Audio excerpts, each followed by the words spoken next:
just before we start, like technical can I ask you maybe to switch off or put on silent your phones, just to be sure that we're ready to go.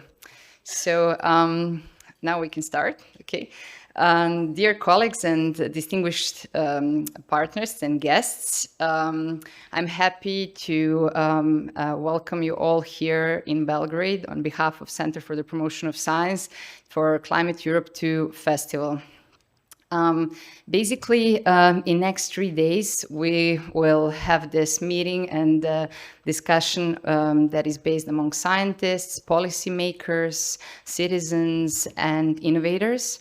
And we're actually going together to discuss how climate change shapes our daily lives and how we can tackle challenges that lies ahead of us. And I must say that when we were invited in 2021 to join the proposal for Climateurope2, I was not aware completely what climate services are. And not only me, but even my colleagues or anybody that knew, except for Professor Đurđević, knew what climate services were. So basically, when I looked at the map of Climate Europe project, that was the predecessor of Climate Europe 2, I realized that it's not only us, but basically a lot of stakeholders at that moment in Climate Europe project from Eastern Europe, I would guess, were not as well aware of climate services and their potential. So fast forward to this day, there were like 4 years between. And in these 4 years, I would say that we worked hard and that we did a lot of different activities. We did like 5 road shows that started from Croatia, Montenegro, North Macedonia, Albania, Bosnia and Herzegovina. And we did a lot of events and we attended a lot of conferences. And I would say that this festival in Belgrade is actually the product of our 4 years work. And we're happy and proud to have you all here and actually to have this opportunity to integrate our region better in the dialogue of climate services. And in next 3 days, actually, before that, I just wanted to show you the map now after these 4 years. So you see that climate services are more than present in our region, except for Hungary. But we tend to continue with the roadshow and the work. We have 2 years more, and we will organize in next 2 years 5 more roadshows and work on spreading the potential in the world on climate services. But in next 3 days, we will be able to listen to different keynotes and different lectures from the experts. We'll be able to attend workshops and interactive sessions, but also I invite you to look upon our art and science installations. You have some outside and some on the first floor, and one will be premiered in the afternoon, but I'm going to tell you more about it a bit later. Right now, I just wanted to say big thank you. Thank you to all of you that you're here, especially thank to our partners and European Commission to support us, but also big thanks to our CPN team. And I guess you received a lot of emails from especially Ljuba, Jovana, Maya, and Angela. And I guess you're going to have a very good time. And I hope that after these 3 days, you're going to bring all home different new connections and insights. And also you'll be able to get enthusiasm for all of us to make a just and more sustainable and resilient society. So thank you once again for joining and enjoy. And now I would like to call Francisco Dobles Reyes to actually start with the festival and moderate the first session. So here you go.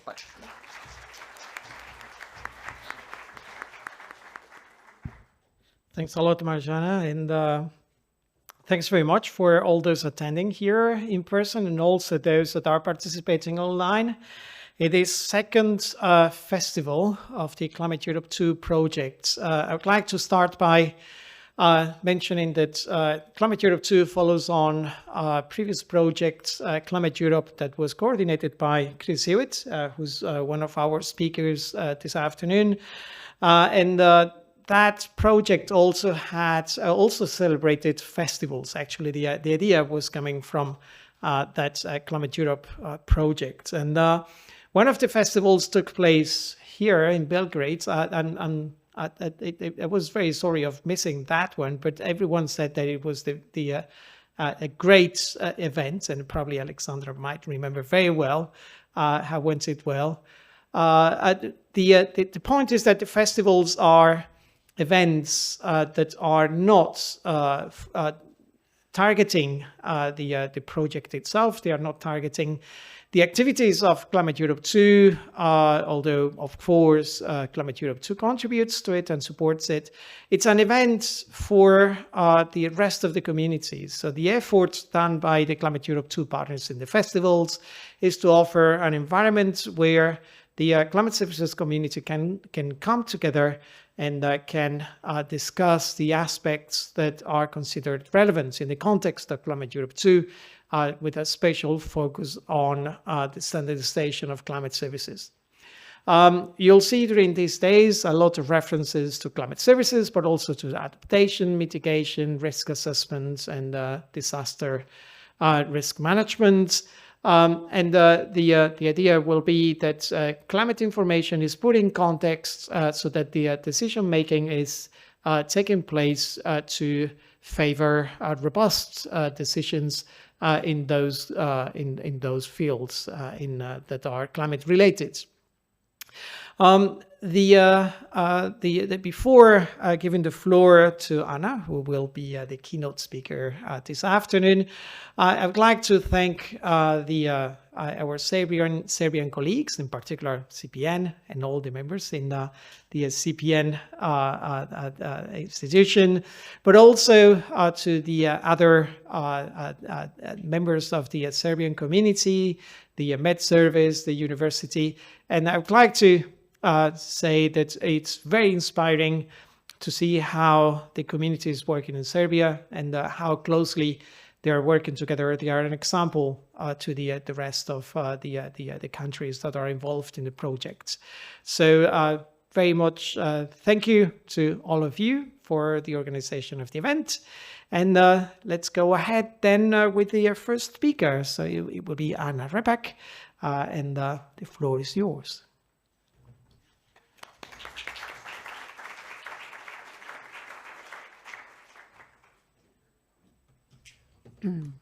Hello.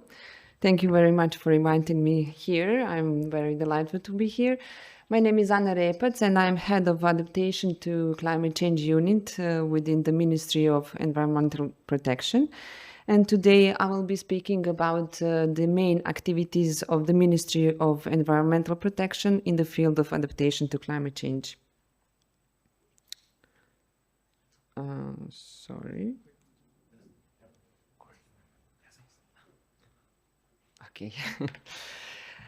First of all, as stated in the Republic of Serbia's NDC National Determined Contribution to the UNFCCC, the Republic of Serbia is suffering significant losses and damages caused by climate change.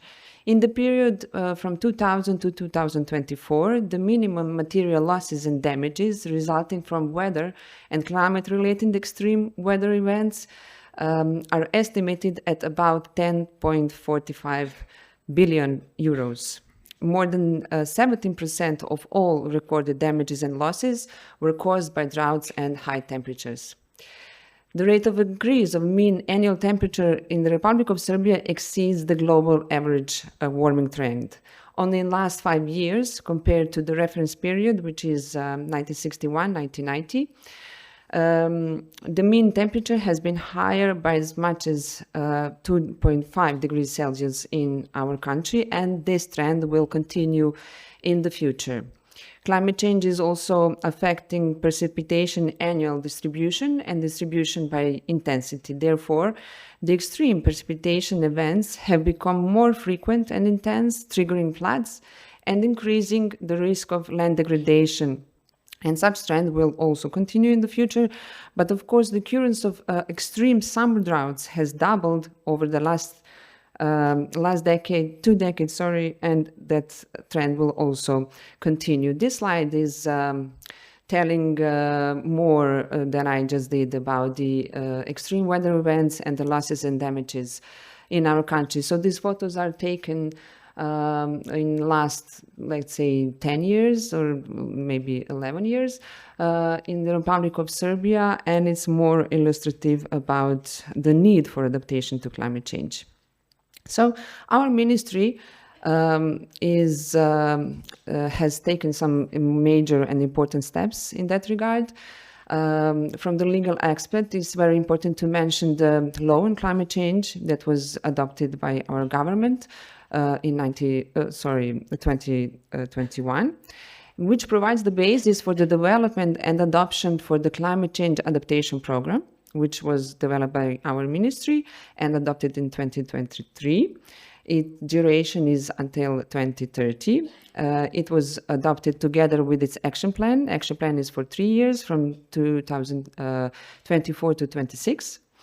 Also, it provides basis for the so-called regulation on adaptation to climate change. As you can see, it has a long name, but I will tell you a little bit later more about it. And also, it established National Climate Change Committee, which serves as advisory body to the government, and it has the representatives of all governmental institutions, also NGOs, local self-governments, and of course academia in it.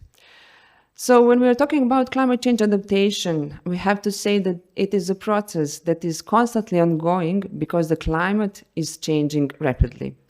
Therefore, the science plays one of the significant roles, or to say significant one. And as in our climate change adaptation program, it has a large amount of information and science data, climate data, which is incorporated in the policy as our adaptation program.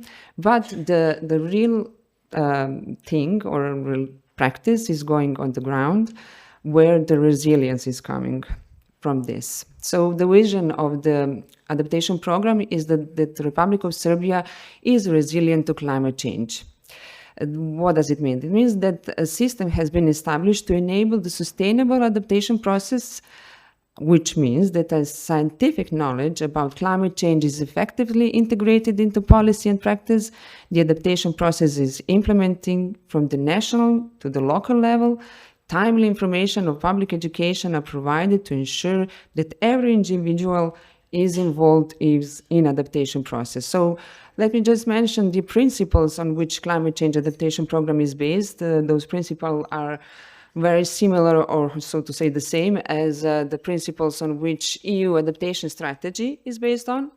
And these are smart implementation, systemic implementation, and rapid implementation of adaptation. Smart, it's exactly what I was telling you about, that it has to have a strong scientific foundation.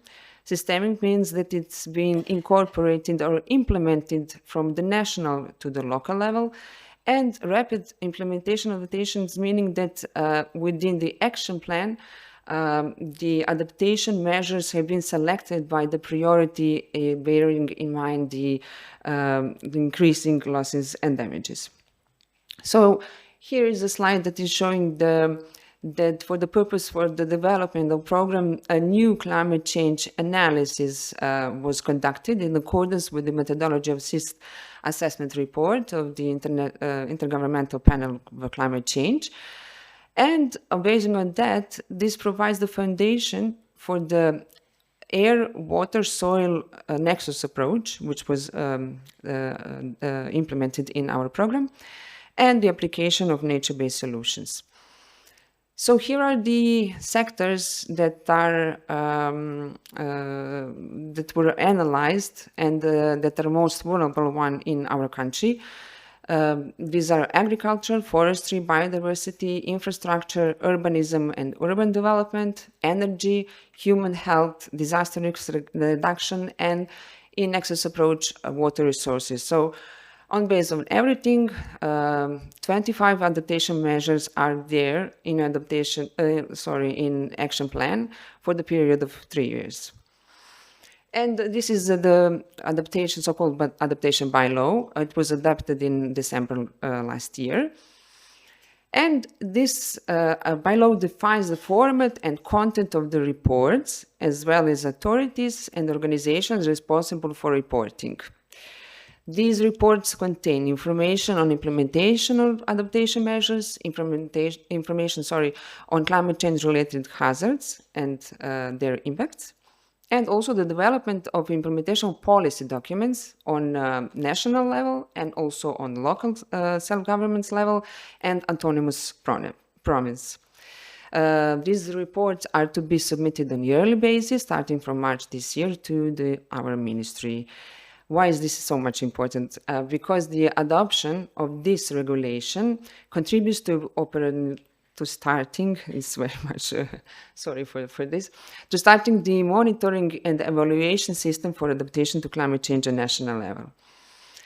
And sorry, I forgot to tell you that all those climate data that I was mentioning before, that is incorporated in the climate change adaptation program, are derived from the Digital Climate Atlas of Serbia, which is one of the products that our ministry is mostly proud of. It was, so the Digital Climate Atlas of Serbia was developed within the project that was financed by Green Climate Fund. The project name is Advancing Medium and Long-Term Adaptation Planning in the Republic of Serbia, which was implemented by UNDP.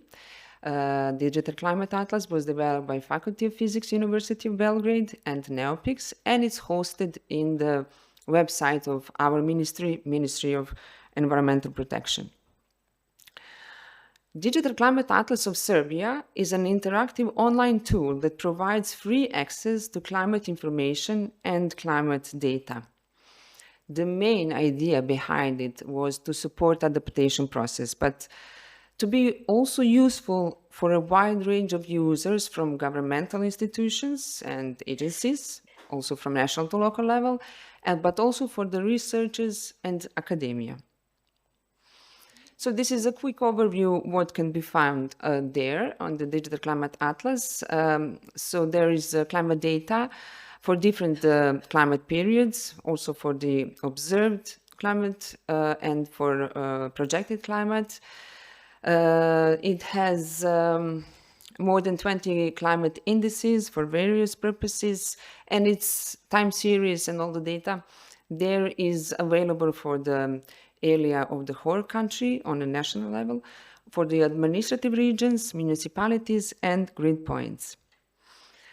So yeah, there is 22 climate indices, 12 for temperature, 6 for precipitation, and 4 combined. And one thing I wanted to also highlight is that one of the indicators within climate change adaptation program was to put the number, to say how many users are we expecting of this Digital Climate Atlas of Serbia for the year 2024. And we couldn't know, I mean, how many people are going to use it. So we put, well, let's say 10,000. But eventually there was more than 60,000 users in 1 year, but not only from Serbia, but also worldwide. Also, let me tell you that there is FAQ page within Digital Climate Atlas of Serbia, when you can find all the relevant information, all the additional information. And I also I forgot to tell you that everything that you can find there on the Digital Climate Atlas is free of charge. Everyone can download it, and you can download it all those data and information as graphics, numbers or data, pictures, and etc. So that was all from my side. Thank you very much. You can also find on this slide our email addresses where you can reach us in any time. Thank you very much.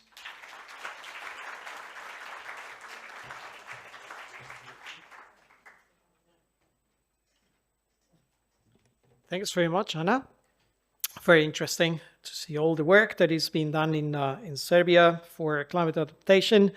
The second keynote speaker couldn't make it on time. She's still stuck in Munich airport, and her talk will be transferred to tomorrow. So we'll move on to the opening keynotes that is made of three participants. The first one, it will be online, and it's going to be given by Chris Hewitt. I hope that Chris can hear us, and his talk can be shown on the screen as well. Oh, there he is. Hi, Chris.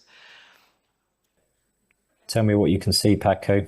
Now it looks good. Yeah. You can go ahead with it. Is that okay with you? Yeah. So please, the floor is yours now, Chris. You're probably not on the first slide. The one we are seeing is moving on with the global framework for climate services. Is that the first slide for you? No, on my screen, I see a completely different side. So please stand there a minute while we try and sort this out. Apologies, everybody. I can see I can see your screen and I can see my screen. Let's stop sharing.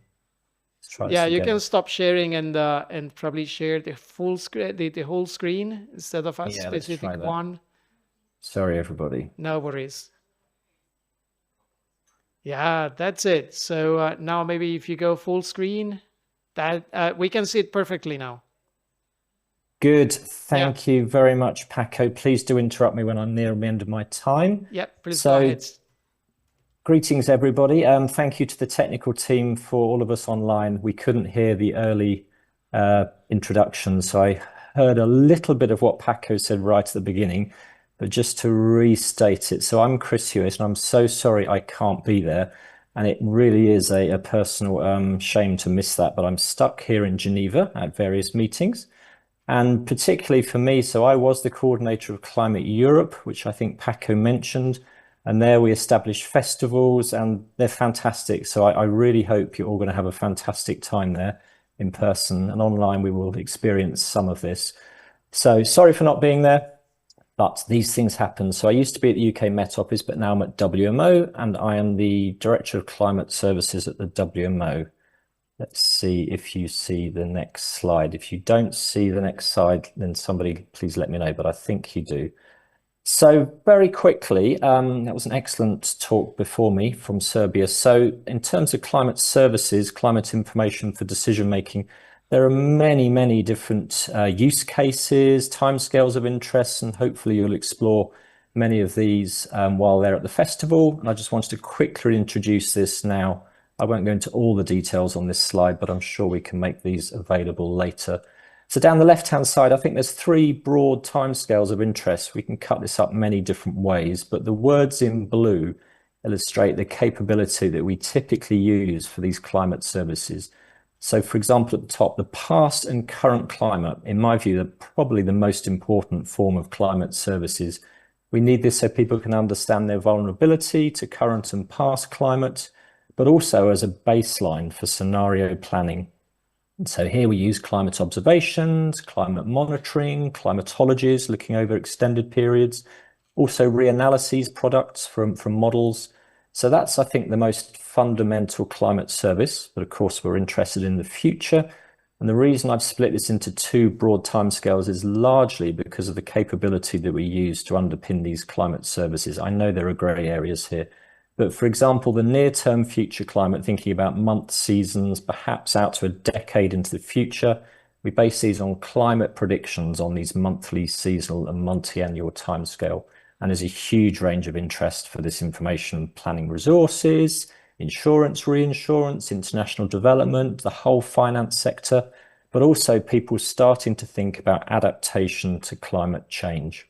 So that third timescale I have is the longer term future climate. And here we typically base the climate services on multi-decadal climate projections, perhaps from the Couple Model Intercomparison Project, CMIP, which underpins IPCC, or regional downscaling activities such as Cordex.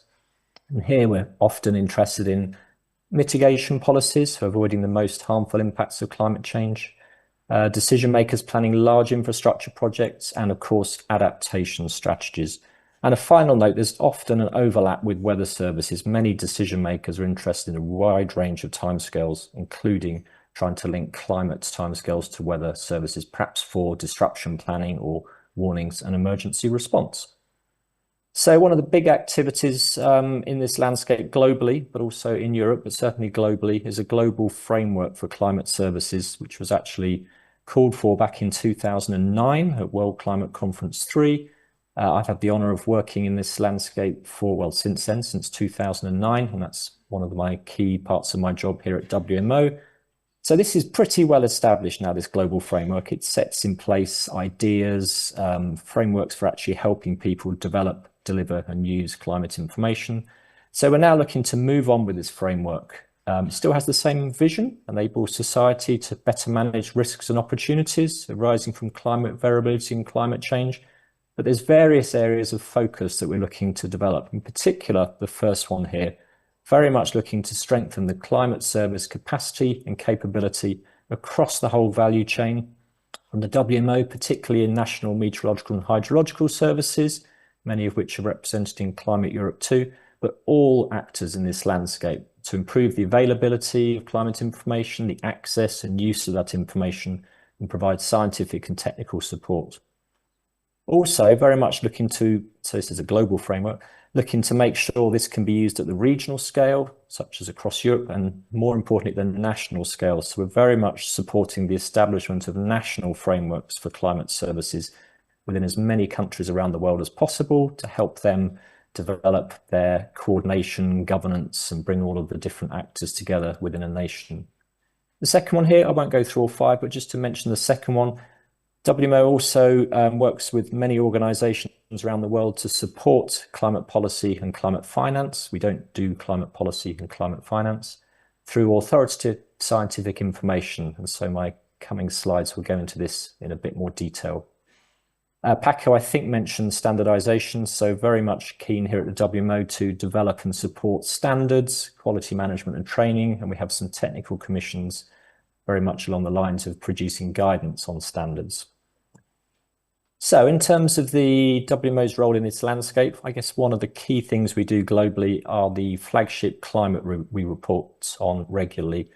So at the top left, we produce global reports every year. So these are based on observations. I'll go into this in a bit more detail, but we produce the state of the global climate for the previous year. So the most recent report is for 2024, and we issued that in March of this year. And then we also produce an update of the state of the climate in time for COP, the Conference of the Parties. And so COP 30 will be in Brazil in November. And so we're currently working on an update of the state of the climate up to now for 2025. Bottom left, we also produce every year regional reports. So there are 5 regional reports we produce. And in Europe, the European one is in coordination and collaboration with ECMWF. So the Copernicus Climate Change Service leads the production of the European reports with the WMO, and then we have other reports around the world. Top right, we have been producing an update every year on the state of climate services. And so we work through 5 key sectors. Each year we did a different sector. We've been through all of those sectors now, so health, renewable energy, agriculture, water resources, and disaster risk reduction. And so we've currently discontinued those reports. We've been through each of the sectors. And then at the bottom right, we produce more regular updates on ENSO. So we produce an update on ENSO several times a year. And then once a year, we produce a multi-annual forecast.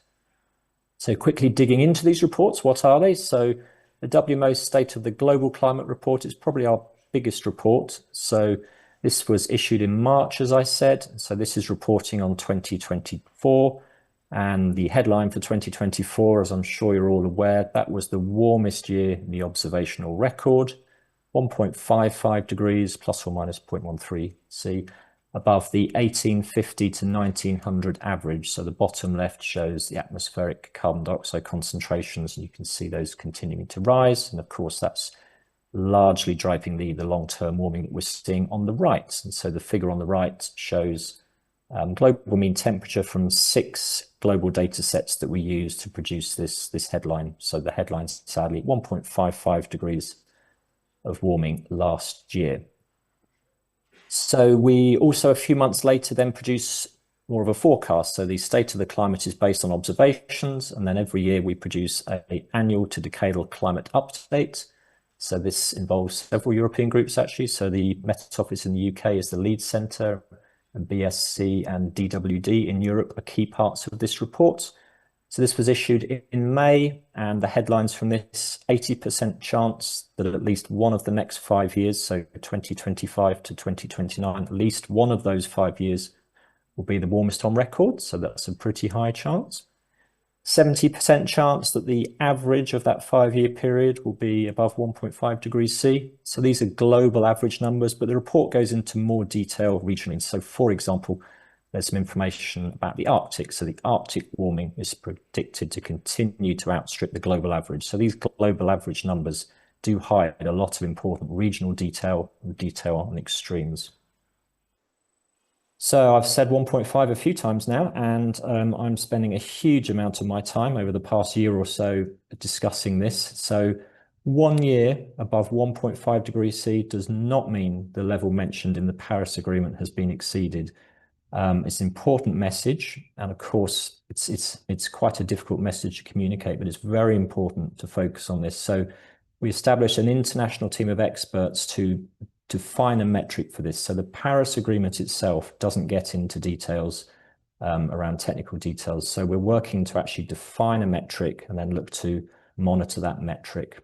And so the figure on the right is a figure we produced in our State of the Climate for 2024 report, showing the best estimates of the current level of long-term global warming. And so current meaning as of 2024. And those estimates show that the best estimate remains below 1.5 degrees C. So at this stage, we're not saying that the level mentioned in the Paris Agreement, 1.5, has been exceeded. However, as I've just said a few minutes ago, these numbers hide so much important information about extremes, etc., and every fraction of a degree of warming matters. And IPCC produces very nice figure in their summary for policymakers from the recent 6th assessment report. I don't know how well you can see it in the room, but it shows different levels of global warming, so different worlds. And so the left-hand column will be the world at 1.5 degrees of warming. Second column, the world at 2 degrees. Third column, the world at 3 degrees. And the right-hand column, the world at 4 degrees. So if you just look at temperature, for example, you can see big differences between the 4-degree world and the 1.5 degree world. You can see fairly big differences even between 1.5 and 2 degrees if you start to look at the more regional and local distribution. So it really does matter for different parts of the world, such as the land or the Arctic, to try and limit that warming as much as possible. Final slide, just to really illustrate this. So I moved to Geneva 3 years ago, and Chamonix is about an hour away from here. And this is a photo taken from Chamonix as it looks around now. There's this lovely train journey you can take up to the Mer de Glace in the background there, and it's absolutely beautiful. And then I managed to find a photo taken a long time ago, 100 or so years ago, of what it used to look like. And it's absolutely striking. Even in my lifetime, I went to this glacier as a child, and even I noticed just in my lifetime the difference in that glacier. But if you go further back, you can just see how different it is. I don't think I can use the pointer, but at the figure on the right, you can even see there's now been a cable car station built to take people down to the glacier because it's shrunk by so much. Sorry to end on a rather depressing note, but thank you very much for listening. Just to reiterate the point there that we really do need to limit global warming as much as possible. Every fraction of a degree warming really does matter. And climate information, climate research, climate services, everything that we're talking about in Climate Europe 2 are important for this landscape. Good luck with your festival. I hope you managed to hear me okay. And thank you, Paco. Back to you. Okay, thank you.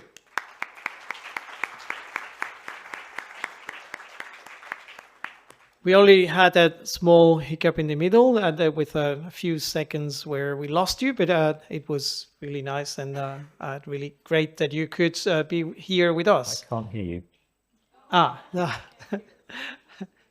What about now? You are muted. I'm muted. Okay, so I need to be muted now. Okay, so can you hear me now? Yeah, we were clapping to you, so you couldn't hear that.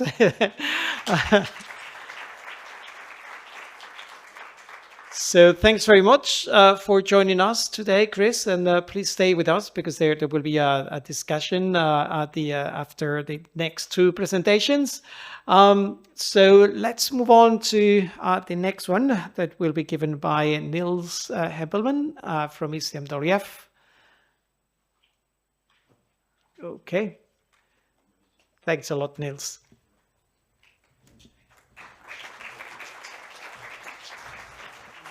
Oh, okay. Yeah, thanks a lot for the opportunity to speak here. I'm very honored that now kind of in row of these high-level talks, and that I hope I can keep the quality. That I'm speaking on behalf of the ECMWF. It has already been mentioned that by Chris, that this is the European Center of Mid-Range Weather Forecast. It's a bit lengthy term, but the ECMWF is also hosting the Copernicus services, or Copernicus Climate Change Service, which is probably a bit more known here. And I'm pretty sure a lot of users who are sitting here that are using the data which are provided by ECMWF. I'm drawing on more, how does it work? Where to point? Ah, here, okay. I'm now kind of drawing a more European perspective into this line of talks, as well as also kind of pulling in the perspective of the Climateurope2 project, and that what we are actually doing and why we are sitting here together, and I'm trying to inspire you also by the slides, and to be active, and give us your thoughts, so that we can move on with the Climateurope2 project, which is very much based on engagement of the users and the stakeholders. Starting with this slide, that from Anna we already have heard, that kind of different sectors is being tackled by climate change, but actually they are even connecting to each other. So we cannot only kind of build climate services for specific sectors. We need to take everything into account, and this is a little example from the Lake Como. And that Lake Como is very beautiful area, not far away from Geneva, where Chris was just talking to us. And there is the agriculture sector, who wants to keep the melting water from the winter in the lake. So there is a dam there, so it's a natural lake, but it is artificially regulated. And then it is getting in conflict with the tourism, with the fisheries, with the electricity sectors, and so the sectors are kind of fighting to each other, and how to regulate actually the water in the lake. So if we are making predictions, or if you're making climate services to sectors, we always have to take other sectors into account.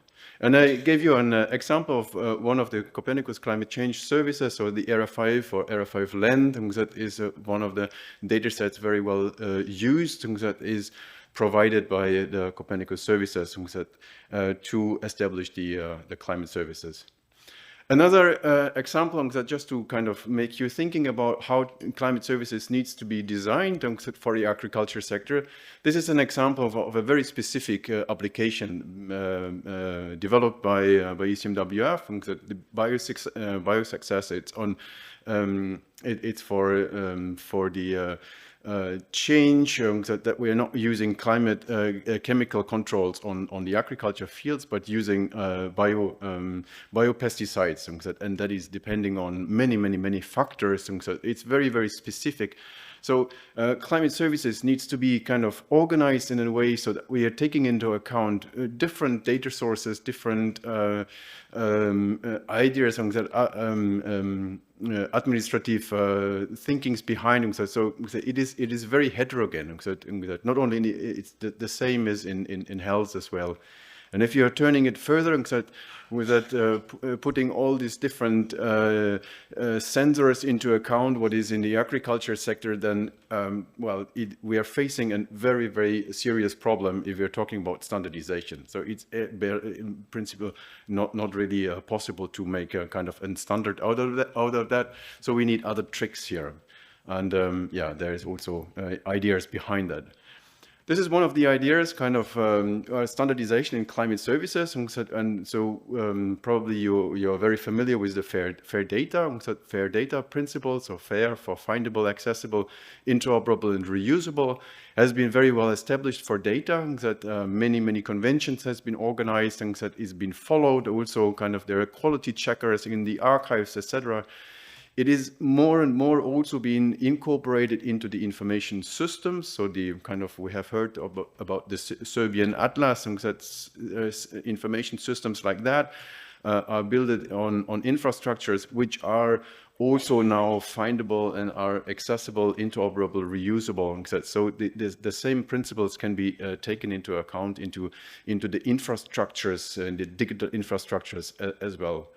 And then if you're talking further about climate services, and I was fiddling around a lot with this kind of the blue, the words of how climate services should look like, if they are completely perfectly standardized and etc. So like that, and that is actually, we're picking up a lot of ideas that we already nicely developed in climate services. But then in the end, I was always, oh, we are still discussing that, and that here is the idea, and that. So here comes kind of the importance of Climateurope2 and the discussions that we are making, and that is actually also why we are here, why we are sitting together here, and then in the upcoming days, in the afternoon, tomorrow, and on Wednesday, I hope many discussions are taking place to kind of have the right words then on the third column. To speak a bit in the perspective of ECMWF, who is hosting a couple of the Copernicus services, so climate change is one, but then also kind of the emergency management is being served by ECMWF, the atmospheric monitoring service is being served by the ECMWF. But you see here in the landscape of the Copernicus services, so the large variety and the different services which are there. They are not all considered as climate services, but well, where are the boundaries? Where are they? Where is they're starting? There's the Copernicus land monitoring service, for example, definitely kind of serving the agriculture sector. Is that climate service or not? And so kind of here we can talk about the definition and where climate services are starting when. But what you're seeing directly is the necessity of standardization behind, so that the services are higher efficient, and that in working together and serving then the local communities. This is one of the cores behind, and that this is the engine, the back end from the Copernicus Climate Change Service, or the so-called the Climate Data Store. It is also serving the Emergency Management Service, or also the Atmospheric Monitoring Service. And you see here there is a fair score check. We are currently by 88%. The first time I've seen this picture was in summer, that we were on 76%, and it is planned that we are at 100% by the end of the year. So kind of we are enhancing the systems so that, as I previously said, that the infrastructures building the informations are following the FAIR principles. And then you see interface layers. So for example, climate change atlas for Serbia can be hooked on this infrastructure, so that kind of data are being passed through in an as low as possible, without any barriers, or as low as possible barriers. And we are talking about that in much more detail tomorrow. Yeah, here you see that, and this is how it looks like. So we have the core backend, and then the services which are underpinned by the data stores. And so that could be any kind of national atlas, or you see that here also the climate adapt, or we have WIKIO, so we know Earth observation is the abbreviation for that. Or then also a little bit smaller, you see the CDS Copernicus climate store, then also the atmospheric data store and the emergency management data store. So all the same infrastructure is being used to serve all these different applications. We see on the left side also the climate change atlas for the IPCC, that Chris was talking about that. So many applications are being built upon that, and it is designed in a way so that it is possible to enhance as your demand is. And then talking about climate services for agriculture, so this is actually a bit of a cliffhanger then for tomorrow. We have an entire session tomorrow on the agriculture. It is very much kind of focusing on droughts, because that's probably one of the most important parts when we are talking about climate change for climate services for agriculture. You see a couple of products that the climate change service is providing, and tomorrow we are talking about that in much more detail, and also can talk about that, how to enhance that, which would be kind of very interesting to know from your side. So fueling the discussion for then the afternoon and tomorrow. So that how can we actually efficiently involve the users into kind of the definitions of agriculture indicators, for example, and that what do we need to provide on information, and how to enhance the services that we are already having. And then another point, this is probably kind of opening up an entire kind of discussion around artificial intelligence. So we are moving more into that in the usage of these new methodologies. Here is kind of, it would be very interesting to know your opinion about that, and to kind of give a new flavor of the discussions that we already have in Climateurope2, and that how to involve an evaluation framework, and to guarantee the quality of the output, even if there is kind of artificial intelligence, which is always changing, right? Which is always kind of learning, and how can we enhance the quality of these outputs? And I think with that, I am finished with my cliffhanger for tomorrow, and looking very much forward to the discussions here. Thank you. You need me here? Thanks a lot, Niels. Sure. We'll call you to the stage after the final talk this morning, which will be given by Andreas Matsorakis, and then afterwards we'll move on to the panel discussion. Please, Andreas.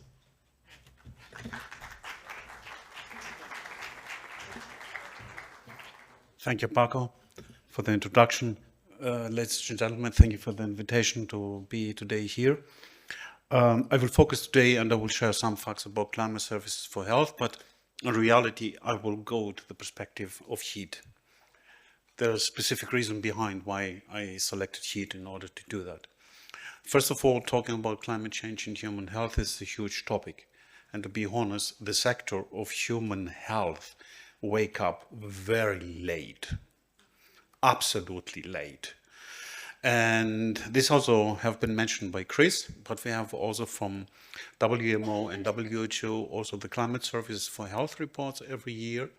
And if you look at the pictures, you see that it's not only let me say heat, there are more factors behind it. If you look to the impacts that we want to quantify, in reality we can define, or we can separate between the direct effects and indirect effects.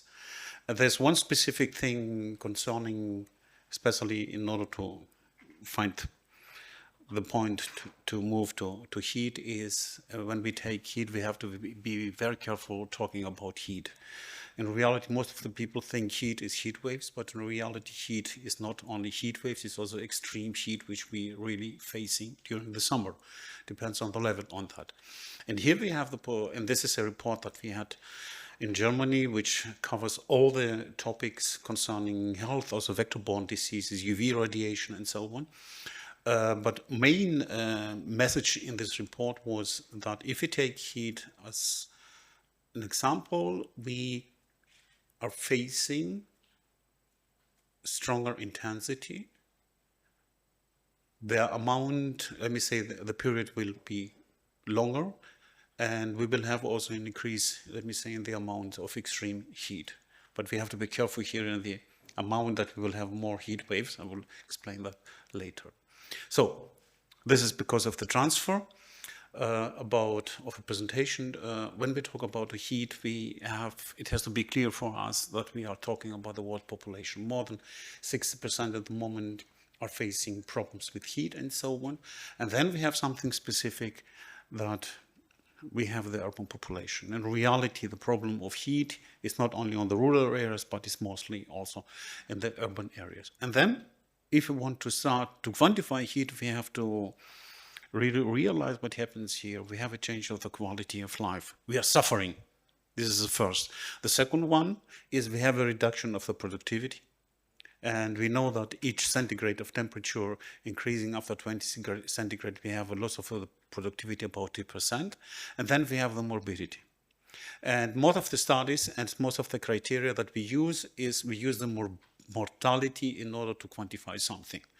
But we have to be careful. We don't want to reduce the mortality. We want to reduce the factors before. This has to be clear communicated and so on. And then we talk about the future, but in reality, we have it now. And it's not a secret when the people in Europe talk about what has been, let me say, the wake-up call concerning heat waves and heat in Europe. That was not the year 2003, where more than 60,000 people or extra people died in 2003. That was long before, especially also in Germany. That was 1994. Germany has 2003, 8,000 deaths, but in 1994 there was 6,000 deaths. But it was in the northern of Germany. Nobody cares about northern Germany, because usually it's cooler there and they don't realize that. And the other one is we have many knowledge about heat. We know many things about heat. There are many studies about that. 3 years ago, there was a paper, a British journal, if I remember well. He said there are 27 ways to die from heat. I know more. And this is exactly why we know we have the knowledge, and we have prepared many things, many, let me say, actions that we have taken, so on. That means we have all these things, and we can take heat as an example in order to promote that, because we know and we see all the changes and the reduction of mortality with the actions and so on. And when we talk about heat, in reality, we don't talk about heat. It's not only air temperature. It's heat plus. I call it heat plus, or maybe it's another possibility to call it. And so, because behind heat is temperature, is humidity, is radiation, is wind speed, but we have also the human factors. To tell you another story, 40 years, maybe 50 years ago, one colleague from Basel in Switzerland, he bring all these factors together in order to quantify cold and heat, and he find out there's 65 factors. But we have the possibility, including air pollution, including pollen, including all the things that we know, or the forest fires and so on, the particles and so on, to quantify that. And the topic heat is very high in the agenda at the moment. You see here, we have the Lancet report since 2018, the Lancet report about health. It's a wonderful report. And 3 years ago, we had also the G7 put on the agenda. At the moment, G20 is working on this topic. It will be, I think, in 2 weeks, a meeting in Cape Town and so on. That means it's on the topic, it's on the agenda. And then we have on the international level, the Global Heat Health Information Network, which is a joint office between WHO and WMO, and there have been selected specific topics to work on that. Some of them have been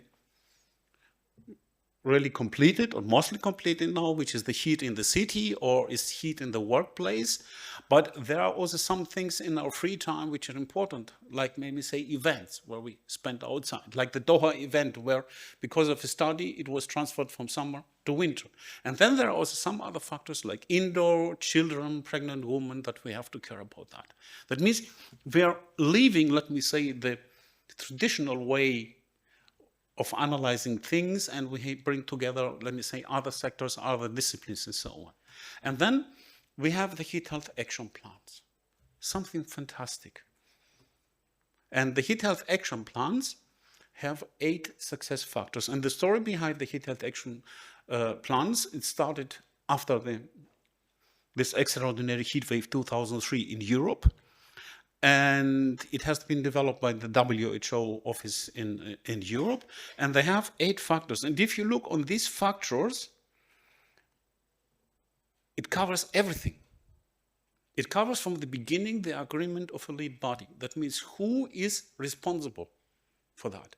The second one is the warning system. The third one is the communication or information plan. And then you have to the indoor conditions.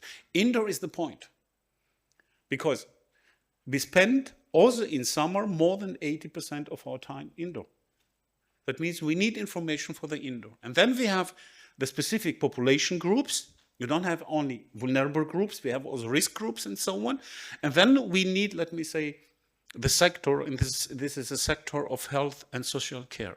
And then we have the long-term urban planning, everything that has to do with urban climatology, urban issues, urban ecology.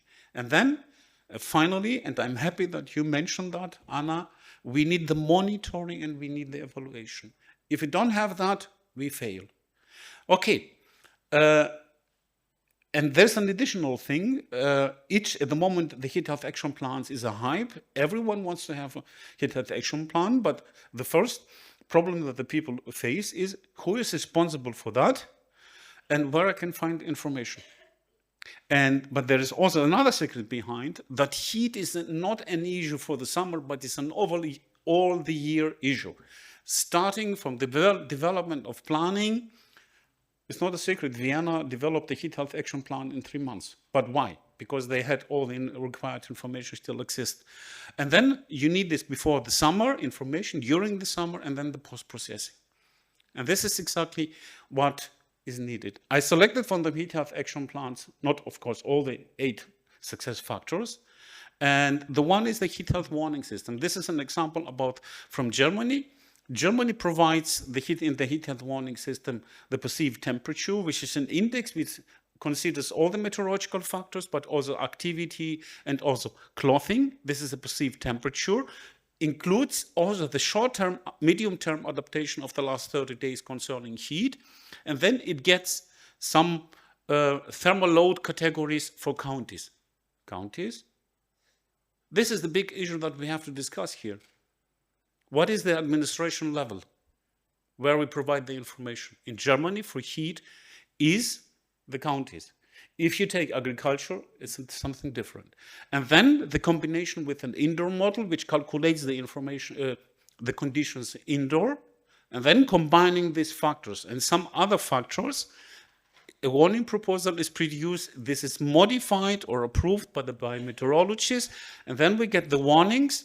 And this can be delivered, first of all, to the ministries, based on administration agreements. You need that, otherwise it will not work. And then for the nursing homes, elderly homes, and the public. But you need also specific information for your groups which is most affected. This is the elderly people and the people who are living in the urban areas. And then you have the communication parts, many communication parts. It don't work only with a mobile phone. We need much more. We need also the traditional ways and so on. And then you need something like a multiplier. In this case, this is the former Ministry of Health in Germany. He realized, he's an epidemiologist, he realized that the heat is a topic and bring all the people together from the medical sector. And the first that we have made, we produce a short guideline. This is something like a poster. And you see, the first action will start, or the actions will start after people have registered for the heat health warnings. And then you can start with the actions like drinking water, keep indoor cool, stay in shade, avoid activities, light food, and the most relevant, take care about others. This is something that's working. It's very simple, it's very easy, and it took the Ministry of Health about 3 weeks or 4 weeks to produce that, after realizing that's an important issue. And the other possibility is to get the warnings and having the alarm chain to provide to the multipliers. This is a project from the city of Berlin. You have different receivers and you have tailored actions for the different sectors. They decide by their own what to provide. The other factor is the indoor. And here we made something which was really funny. We produced some sensors. some instruments. Can you imagine how much this thing costs? It includes temperature, humidity, in some cases wind, but also radiation factors. It provides the data. It provides also the perceived temperature and UTCI, which is also one of the new indices that we have. It costs about 60 euro, and you have your data automatically there stored.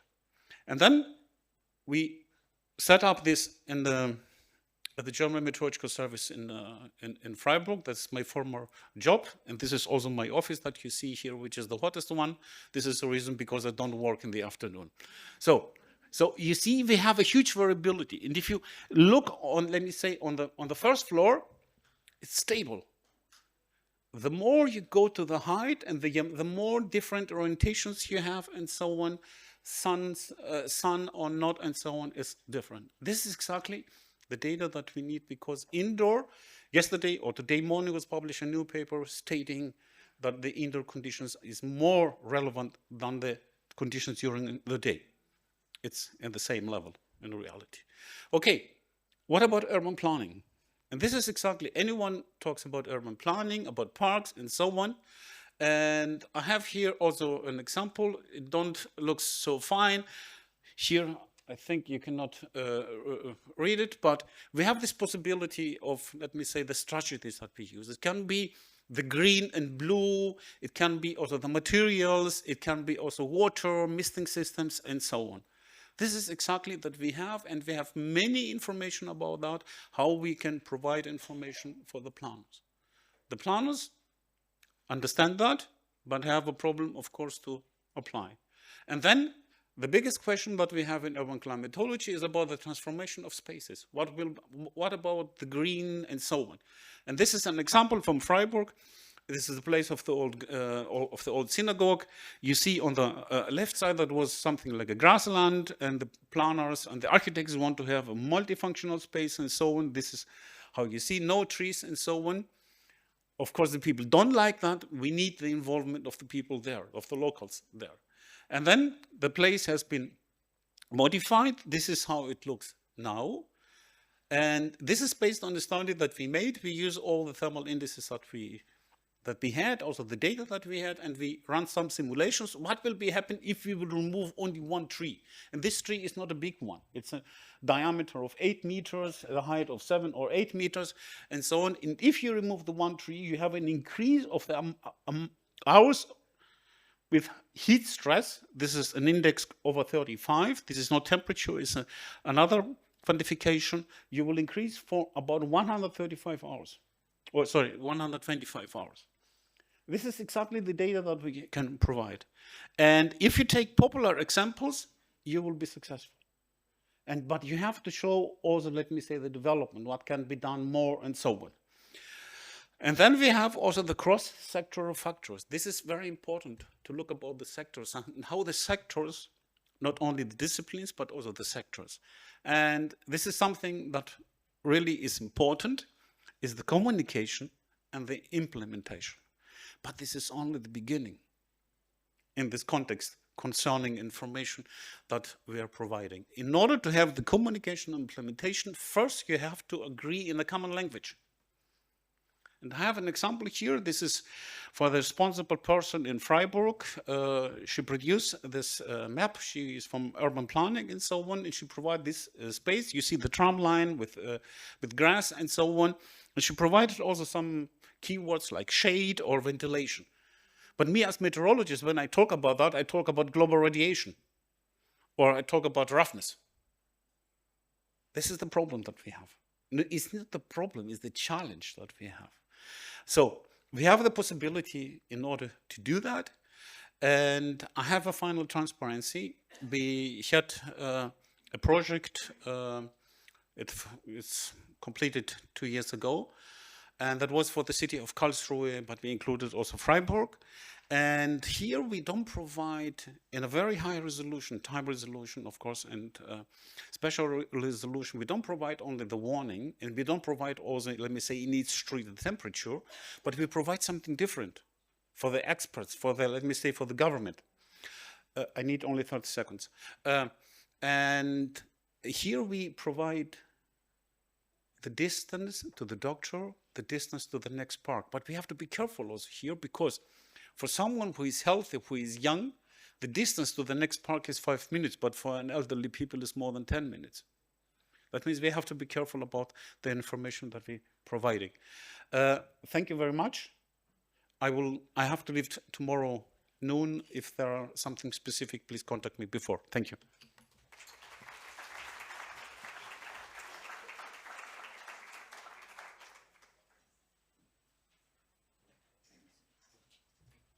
Thanks very much, Andreas. Very interesting. That covers another sector that is susceptible of benefiting from climate services. And now we move on to the discussion panel. We have around 10 minutes, and now Marjana will take over the chairing of this final part of the session. Marjana.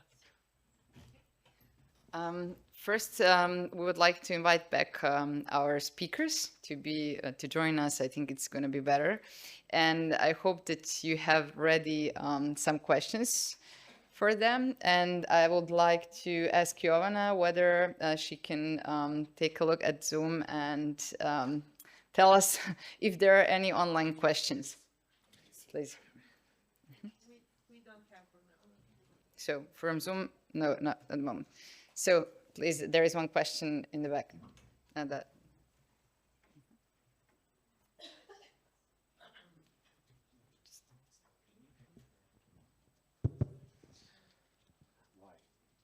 Thank you. First of all, sorry if I'm wearing my sunglasses, but I forgot the normal one. So in order to see you, I have to wear it, but it's okay. I'm Marino Spilotros from Asset Regione Puglia, is a government authority of Regione Puglia.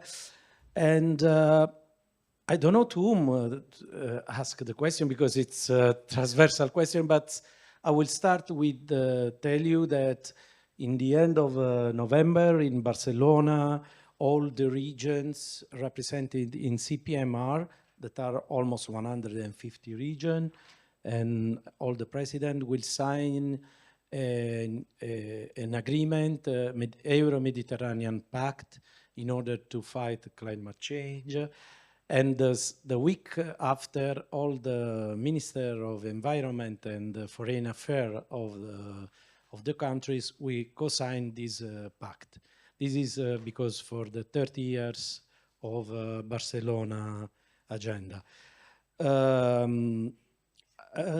My question start is, for example, I live in Bari, the capital of Puglia, and today this is one of the mostly winter day, and we have a lot of problem with heating and climate change, because we don't have water, but we have water bombs. So you have to imagine that in 1 or 2 days, rain like in the last 5 years, mostly. We have a lot of sensor, a lot of capacity to predict what just you said.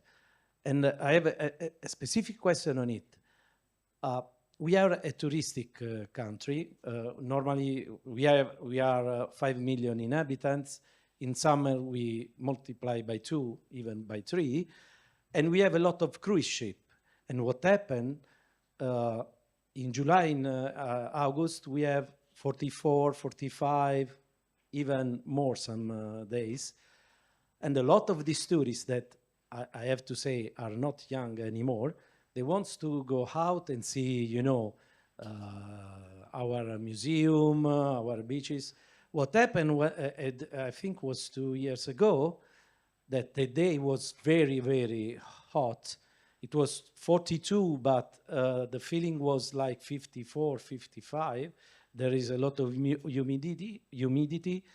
We have more than 2,000 people above the locals that ask to go to the hospital. So how we can manage these kind of things? This is my first question. The second question is, we have all these, satellite, whatever, in order to understand how it goes. But Of course, we are in an age that you cannot predict. I know that there is some historical series that can predict the events, but look what happened, for example, in Emilia-Romagna, that they have a huge rain the 2 times in the same year. So the second question is technical. How you can manage also these kind of problems? Thank you. Okay. Concerning the question that you made for tourism, let me say, or concerning heat, if you have an official warning, if you have an official heat health warning, you have to cancel the events. You have to cancel the events. Otherwise, no. Otherwise, the insurances have started in order to do that. If you don't want to cancel, it's your responsibility. You have to provide free water. You have to provide caps and so on. I know, but in Italy, you don't need insurance. It's free. No, I'm not talking about I'm not talking about the Italian people. I'm talking with the cruises. That is No. They for emergency they go for free. That's the problem. They know. No. I think we are not talking about the same thing. Yeah, we are not talking about the same thing. If you have an official warning by the government, if you don't consider that in your events, you're responsible for that. The government has done his work, and then you have to care about these people. It has to be clear. We had the same situation in Italy 2003, and that has started in Bologna and in Florence, where hundreds of visitors didn't have been informed, and they were falling like the flies. And this is exactly, we have to realize that we have here something where we have to care about that. The same or similar things we had at the light athletics event in Doha, and we had in the last 3 years many cancellations of sport events also in Europe. We have to act. If you say in Italy or in Greece is something like that, this is only looking for an excuse. I'm sorry for that. We have to realize that this is the situation. Thank you.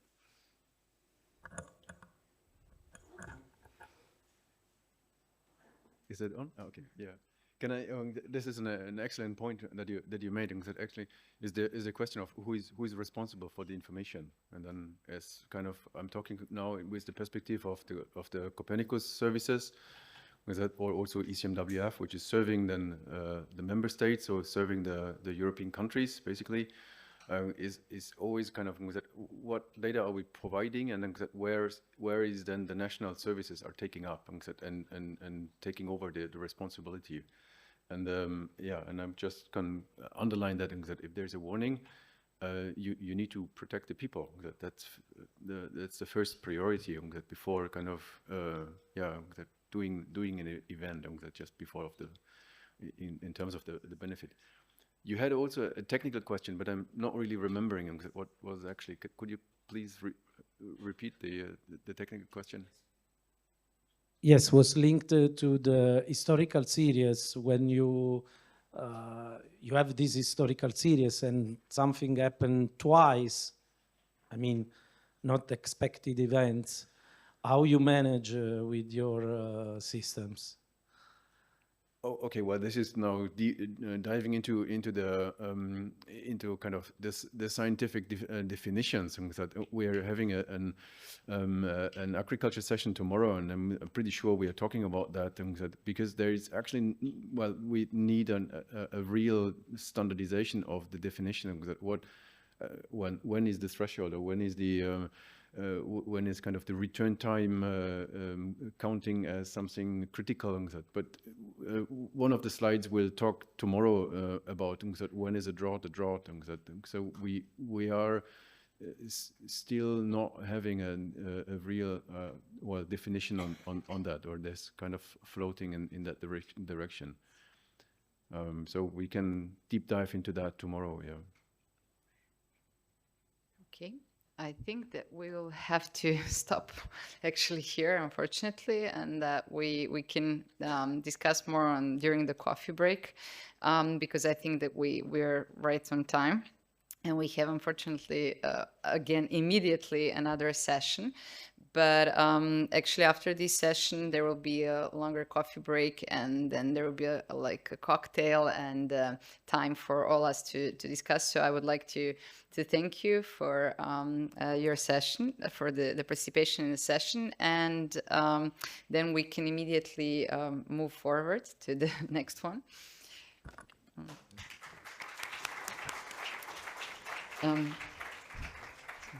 But I just wanted to put your attention to our artist, Luca Tillinger, which is here sitting on your right side, actually.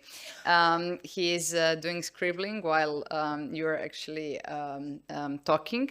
And you will be able to see when he finalizes with his view on the sessions later today, how he perceived actually our talks. But right now, I would like to invite Professor Đurđević, who will be moderating the next session called Climate Dialogues in Southeast Europe, Innovation, Impact and Inclusion. And Professor Đurđević is from the University of Belgrade, but I think that everybody knows him well here in the audience, so I won't be making a big introduction, but I will leave him actually tell you a bit more about the session, and he will invite the other participants in the session. So would you like to be here, or yeah, maybe you can also be. Okay. Okay. Thank you, everyone. Professor by day and climate service provider by night. Okay. I gain a lot of experience providing climate data, not climate services, but climate data to different users. And yes, I understand how it's difficult to have these fine-tuned interactions between someone who needs data or need information and someone who provides information. And I'm really happy that today I will moderate the panel with colleagues from the region on this topic. So I would like to call them to sit down, and we can start conversation. Okay, Gordian is here.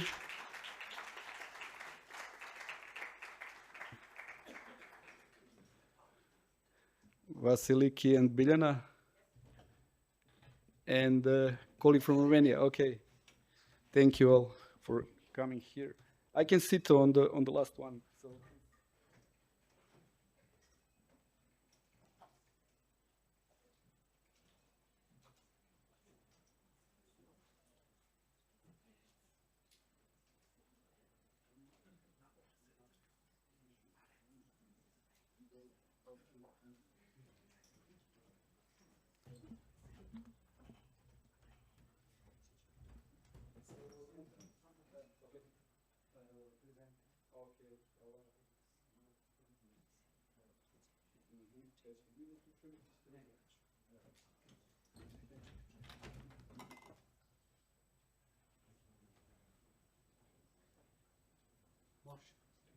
Okay, we can start.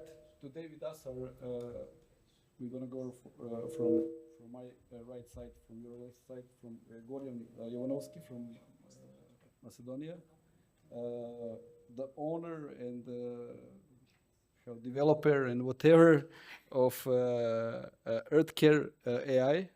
And I also know Gordian for some other applications that became popular maybe earlier before this EarthCare. Okay, thank you for joining us today and participating in this panel. Then we have, I would like to say, maybe my colleague meteorologist, okay, Vasiliki Kotroni from National Observatory of Athens. Probably many of you heard of that institution. They're super active in many projects and activities related to meteorology, and especially weather forecast activities. If you go to Greece for vacation, there is a great chance that you will see the forecast from NOAA about the weather and waves in Greece. I would say Deniboja Torok from Romania, okay, from Babeș-Bolyai University. I collaborate with them on several projects with Professor Adina. Adina was not able to come today, but Iboya is today. Thank you, Iboya, for coming. And Biljana Basarin, my colleague from Serbia, let's say, from University of Novi Sad, Faculty of Natural Sciences. The Biljana is one who participated in, let's say, this climate community, Serbian climate community, different activities, okay?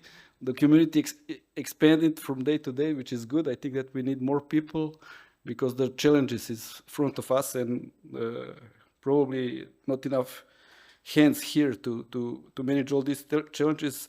The colleague from Macedonia said today that one of the problems is that younger people does not like, I guess, to study these topics related to natural scientists. Maybe it's too hard for them. And it's really one of the problems, especially in Serbia and probably in other countries in the region, that we don't have enough young people on these bachelor level studies who are interested in topics like chemistry, physics, math, and all close connected to these natural sciences. They're more happy to do some other things for the study, but I hope that we're going to manage somehow that in the future.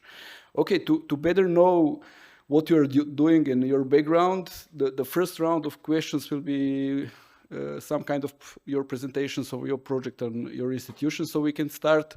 I'm not sure, maybe we can just run the first presentation because we don't have strict order, and we will see which presentation is on, and then is Gorian. Okay, then the Gorian. Okay, then we can go in this road.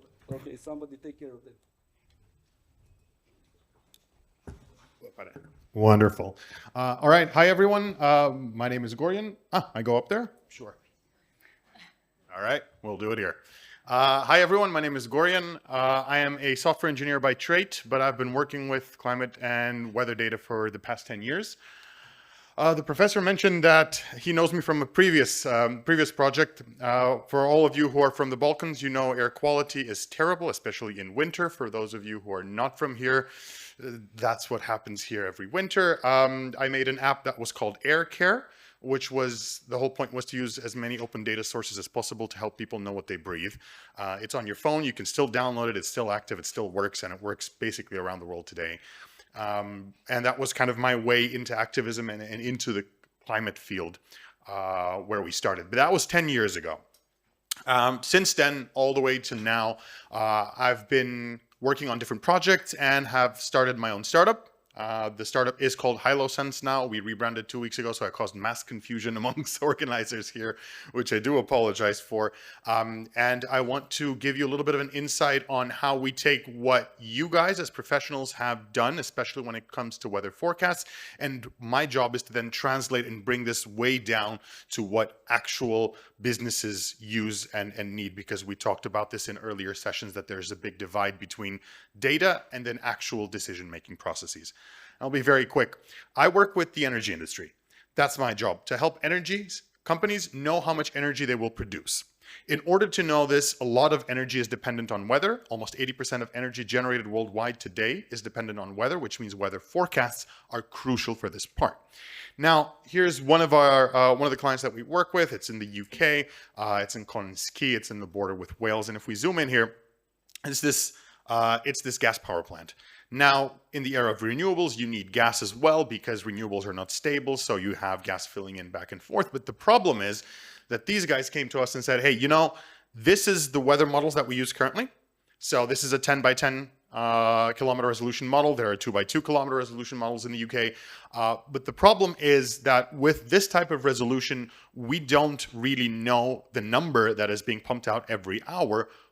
Where in that big square is that number for? Is it next to the water? Is it on a highway? Is it next to our power plant? Of course, it's going to be an average of what was going to happen in that square. But for these guys and for energy generators in general, a decimal point accuracy is critical. And this is what they came to us as a problem with. So we started looking into, okay, what can we do with this? And we started to build what we call hyperlocal models. But unlike the ones that have previously been built, these are very specific for every single location that we work with. So if you ask me today, can you tell me the forecast for this hotel? I can't. That's not how this model works. But what we do is we train historically censored data. We grab a bunch of historical censored data, we grab a bunch of forecast data, and we try to teach a machine learning model the differences. What is happening for this very specific sensor location, literally sitting here on the corner of this table, not on that side of the room and not across the street, but here, what is going on with the weather data and how much error are weather forecast models making for this specific point. And what has happened is these models really give decimal point accuracy. So we've managed to, for example, to bring down errors to almost 0.5 degrees Celsius for this specific location. And you'll say again, what's 0.5 degrees Celsius? For us as humans, like we talked about for heat, it's not that big of a difference, but apparently in energy generation, this can cost hundreds of thousands, if not millions of dollars per year in fines if they get it wrong. So in the energy industry, among others, precision is key. And this is where we have started to work on this specific kind of project in order to really bring down the accuracy to a point level. And again, in these models, it's not just weather. You take different local factors into account because if there's a building standing right in front of the sensor, of course, that's something that you need to pick up. If there's wind turbines, one is going to affect the other. My whole point is we have these global models, which are basically the ground that we work on, but then for certain industries, you really need to go deep down into very specific local models, and that's what we do. And of course, that's applicable in a bunch of places. And what we've seen is around 50% increase in accuracy, which should be expected from a machine learning model approach for a specific concrete location. Now, I'll stop here, but I also want to add one more thing. I usually wear two hats, at least I have been for the past 4 years. I am a software engineer and a startup founder, but at the same time, I'm an independent council member in the city of Skopje. I ran for election 4 years ago, like the crazy guy that I am, and I managed to get in without any party backing. And that means that for 4 years, I've been hitting my head in a table trying to explain data and climate and weather to people within the city administration. So I've seen firsthand how this data is trying to be consumed from the inside, but also the problems and blockages that happen when we try as, let's say, a more scientific community or even the private sector to communicate towards the public sector and the discourse that happens. So hopefully we'll touch upon that in the upcoming discussion. Thanks. Okay, great. Thank you, Gorin. So you even have a problem to provide data to yourself? Sometimes. Yes. Sometimes, yes. Okay, great. Thank you one more time. So next, Vasiliki, please. The floor is yours.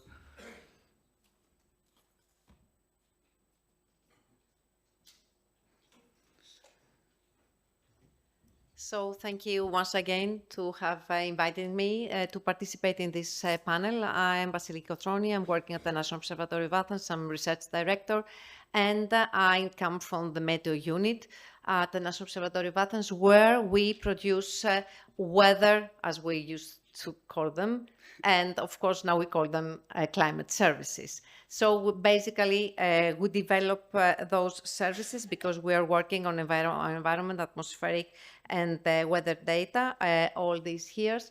And mainly how we focus on which are the major axes we are working on. First, we, in order to do what we call disaster risk reduction, we need to understand those disasters. And we work with hydrometeorological climate risks. We catalog every single event that happened in Greece in terms of monitoring, documenting, and analyzing the socioeconomic impacts of those events. We have a large database since year 2000, because we must understand which are the impacts of extreme and severe weather events in our area. And this is important in order to make assessments on the vulnerability and on the risk level due to natural disasters related to hydrological and climate phenomena in our area. Various types of risk. We develop risk maps for hail, for fires, for flood risk, etc. And those are important for many analysis.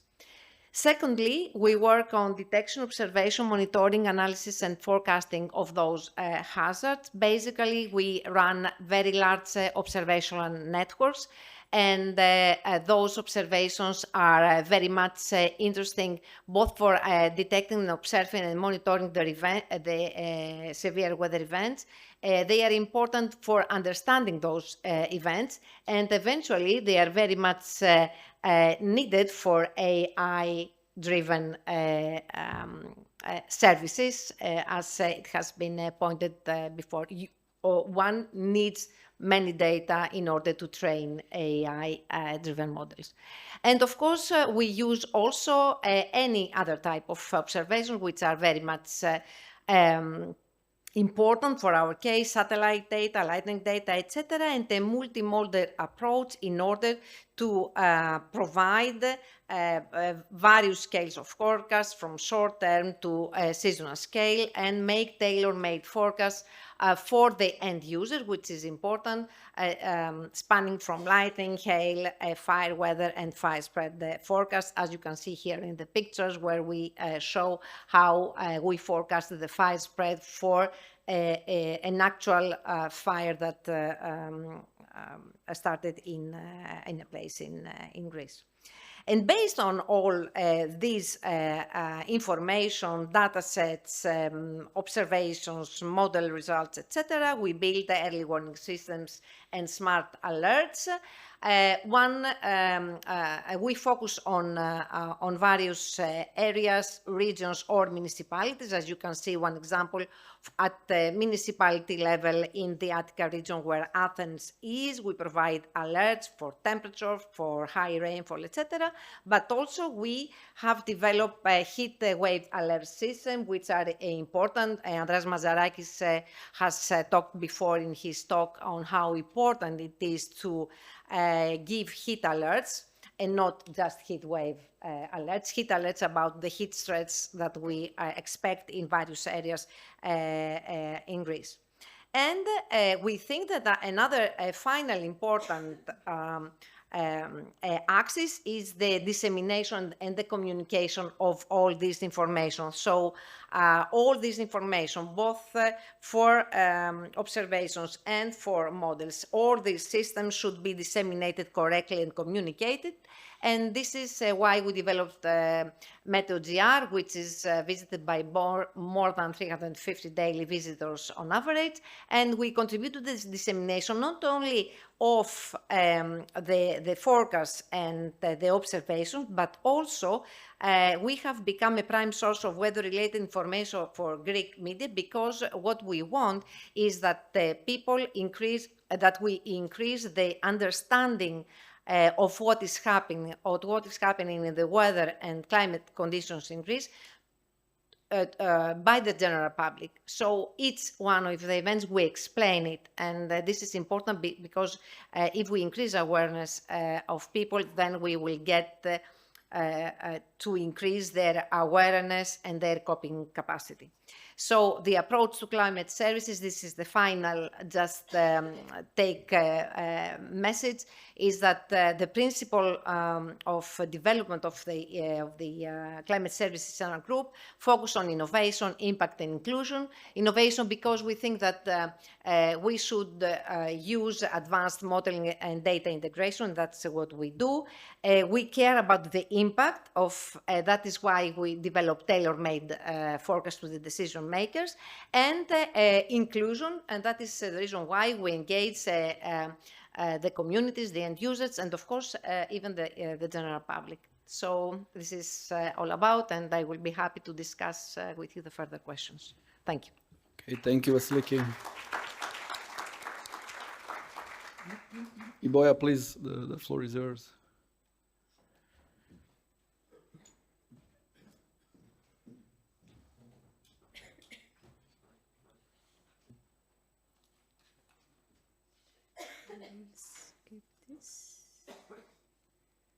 Okay. Welcome, everybody. Good afternoon.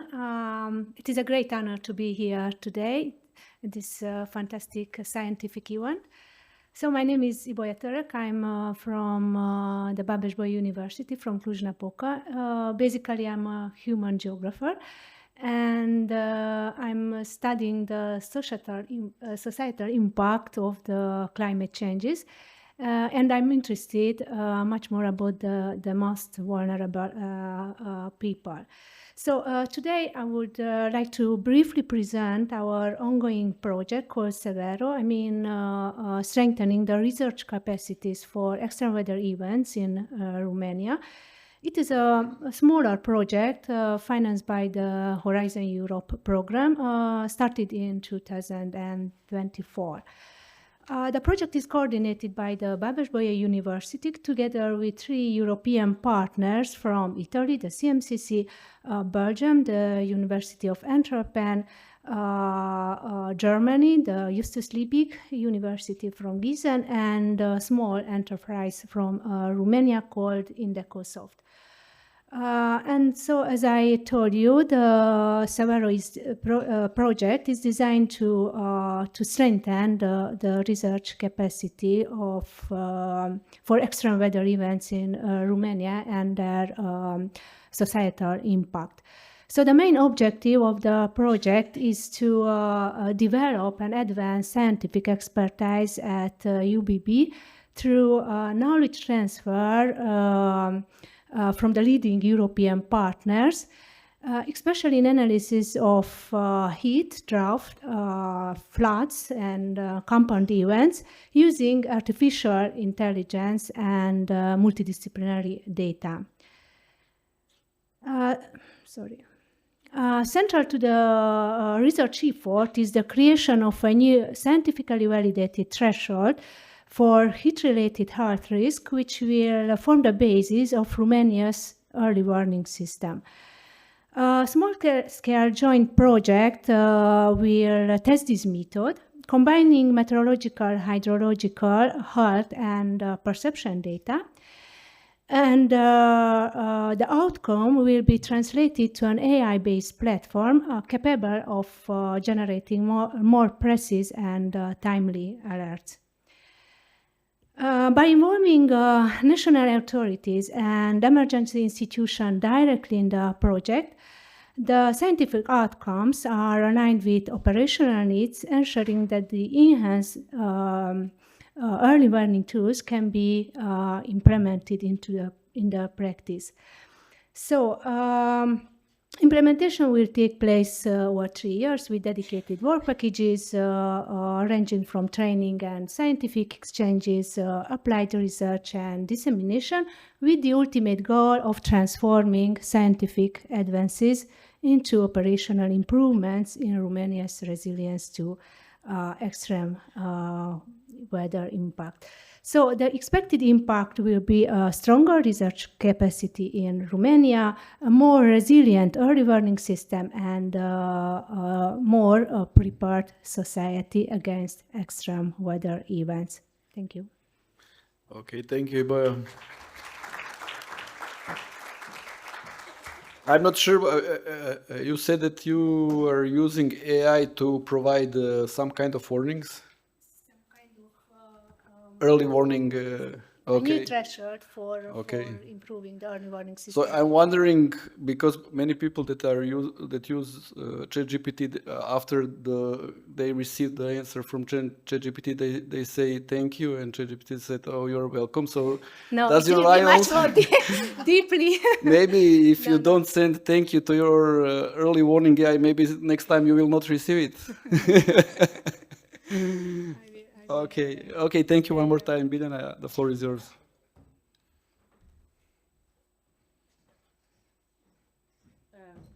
Good day, everybody. My name is Biljana Basarin, and I come from Novi Sad University, Faculty of Sciences, and I am really fortunate to be a coordinator of this great project because of the great people and great institutions that are involved in the project. Our project is actually about developing meaningful climate actions, developing different ways of communicating the research results to different target audience, stakeholders, policymakers, citizens, etc. And what is really important, What is really important, this is actually Marie Skłodowska-Curie actions, so Horizon Europe actions, and it is a staff exchange, which means that the partners and the beneficiaries of the project will have the opportunity to visit other partners' institutions to build their own skills and capacities in these different areas. Our idea was, when we started working on this project, we actually saw that there are a lot of different tools and different climate services, different products out there. And we saw that there is something missing. And what is missing was that communication part, because when you sometimes see the map, you sometimes can be really confused, but sometimes you can understand it really quickly. But there are other people who do not know how to read maps in a way that we do as geographers or climatologists or meteorologists. On this photo here, you can see how people actually look at the map of a heat wave event in 2024. And by just looking at the map, you can see how many stare points, let's say, the gaze of the people, where it is, where their focus is. And for example, if you give them the ordinary people or stakeholder or policy developer a map to read, you will actually see where he's looking at or she's looking at and see what is going on in his mind at that point, or you could actually understand what you need to improve when you communicate the results to them. So Clear Climate project is actually a project of 6 different partners, 4 industrial and 6 academic partners, and we have partners with different skills and different abilities, some expertise in climate science, some in communication, linguists, so accessibility specialists, and also we have third country partners from Ghana. They have a really good experience in developing climate services to developed regions or the groups that are really vulnerable or illiterate people. So they have a really good experience in producing climate services for different groups of people. We saw the potential of everybody says this part of Europe, Southeast Europe, is the climate change hotspot. And then we decided, okay, so since this is a climate change hotspot, we live here, we need to develop new ways of communicating these climate dangers and climate alerts to people living in this area. So this is just why we decided to focus on this area. And everybody knows that actually Serbia and this part of Europe is warming very faster than the rest of Europe. And this is why we actually focused on this part of Europe. We tried to look at the different reports issued by global authorities like this climate state of the climate services, and we saw that there is a significant progress in climate services, but we also saw that many of the national meteorological and hydrological services are actually trying to communicate their message in more accessible way, in more understandable way. We saw that there are still many challenges and needs there, and we saw our opportunity to contribute to that. And we also saw that tailored climate services can bring socioeconomic benefits to people, to societies, to economies. So we also saw our chance there because on this Clear Climate project we have our partners who are experts in developing climate stories, like climate adaptation services, and they will actually help us develop climate story maps that will help people to understand easily these graphs, charts, different warnings that we can issue to the people, and somehow these story maps can help people understand climate, and they can actually relate more to the issues that are going on around them. We actually tried to see what is the current state of climate services in Southeast Europe. And we saw that there is discrepancy between what is offered and what is needed. So there is a top-down approach instead of bottom-up approach in the climate services offered here in Southeast Europe. And we saw that there is a gap that we can close maybe during the project lifetime. And we also, when we spoke to the people and did the questionnaires and surveys, we saw that people are generally concerned, but their level of preparedness is not on the same level. So there is a gap here as well. And this is a good opportunity for us to educate ourselves, first as the researchers and the providers of climate services, and then to educate the people we are actually targeting our products and our results to. Also, what is really important is how the weather and extreme events are communicated to people through media. So this is what we also tried to do, and this is what we did. We scraped more than 3,000 headlines from the newspaper articles in Serbia, and we saw that many of them actually make you feel uncomfortable when you read them, because they are so sensationalistic. They use the big words. People can be more in panic than informed after reading these newspaper headlines. And this is just a word cloud, and you see the dominant word in the newspaper headlines in the last several years in this part of Europe.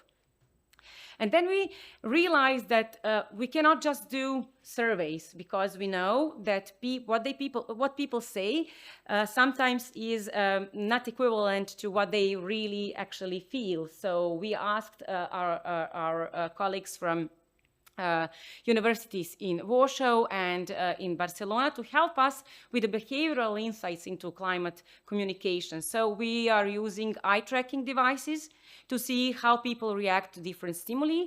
And sometimes, as I said, what people report is not how they engage. And this is what will help us actually produce the messages that will help them understand and behave in a sustainable manner. What we also did, actually, our colleagues from University of Barcelona, we tried to evaluate the web accessibility of the different web platforms of the National Meteorological Services. And these ones we actually choose, because these are the ones that had the website in English. And they used different methods. So we were following Web Accessibility Directive and European Accessibility Act, and we saw that there are persistent barriers remaining and the challenges in the accessibility of these websites and how they are actually developed. And we saw that there are big gaps in digital accessibility, so for the people with disabilities or with some kind of problems for using these websites. They use the WAVE, Web Accessibility Evaluation Tool, and this is how it actually looks like when you use it on the website of the Serbian National Meteorological Services. And these guidelines operate on these 4 principles, so how perceivable, operable, understandable, and robust they are. And these are the results. So there are errors, there are big errors, smaller errors, and there are key issues which have to be addressed. But I think that these issues should actually be addressed in an appropriate manner, but we should go beyond compliance. We should actually try harder to make all these web platforms more accessible and more understandable to everyone around us. So climate information for all, not for climate scientists or policymakers, etc. So we saw this map earlier this morning, but I just wanted to show that I think that Clear Climate can contribute to the recommendations for the climate information services standardization in many ways. And I put the work packages here, which I think that could contribute to all of these statements that were put into this poster. So I think that Clear Climate objectives are really relevant and pertinent, and this is something that should be included into the standardization of the climate services in the future. So climate information for all And this is all from me. Thank you. And we are all in this together, so we need to find a solution together. Okay. Thank you, Biljana. What came to my mind, this eye tracking software, Yes. maybe we can use it to detect climate skeptics. Yes, that's the idea. Because if someone look into the blue part of the Europe, Yeah. where the temperature is below normal, probably it's a climate skeptic, and he's thinking, okay, here is cooling, not warming. Yeah.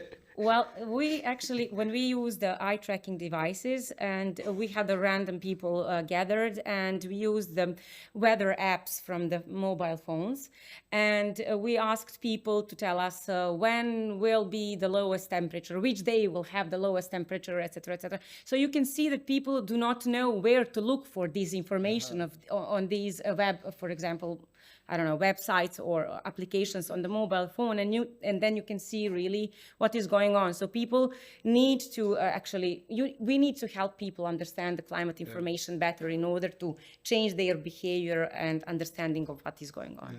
Okay, thank you, great.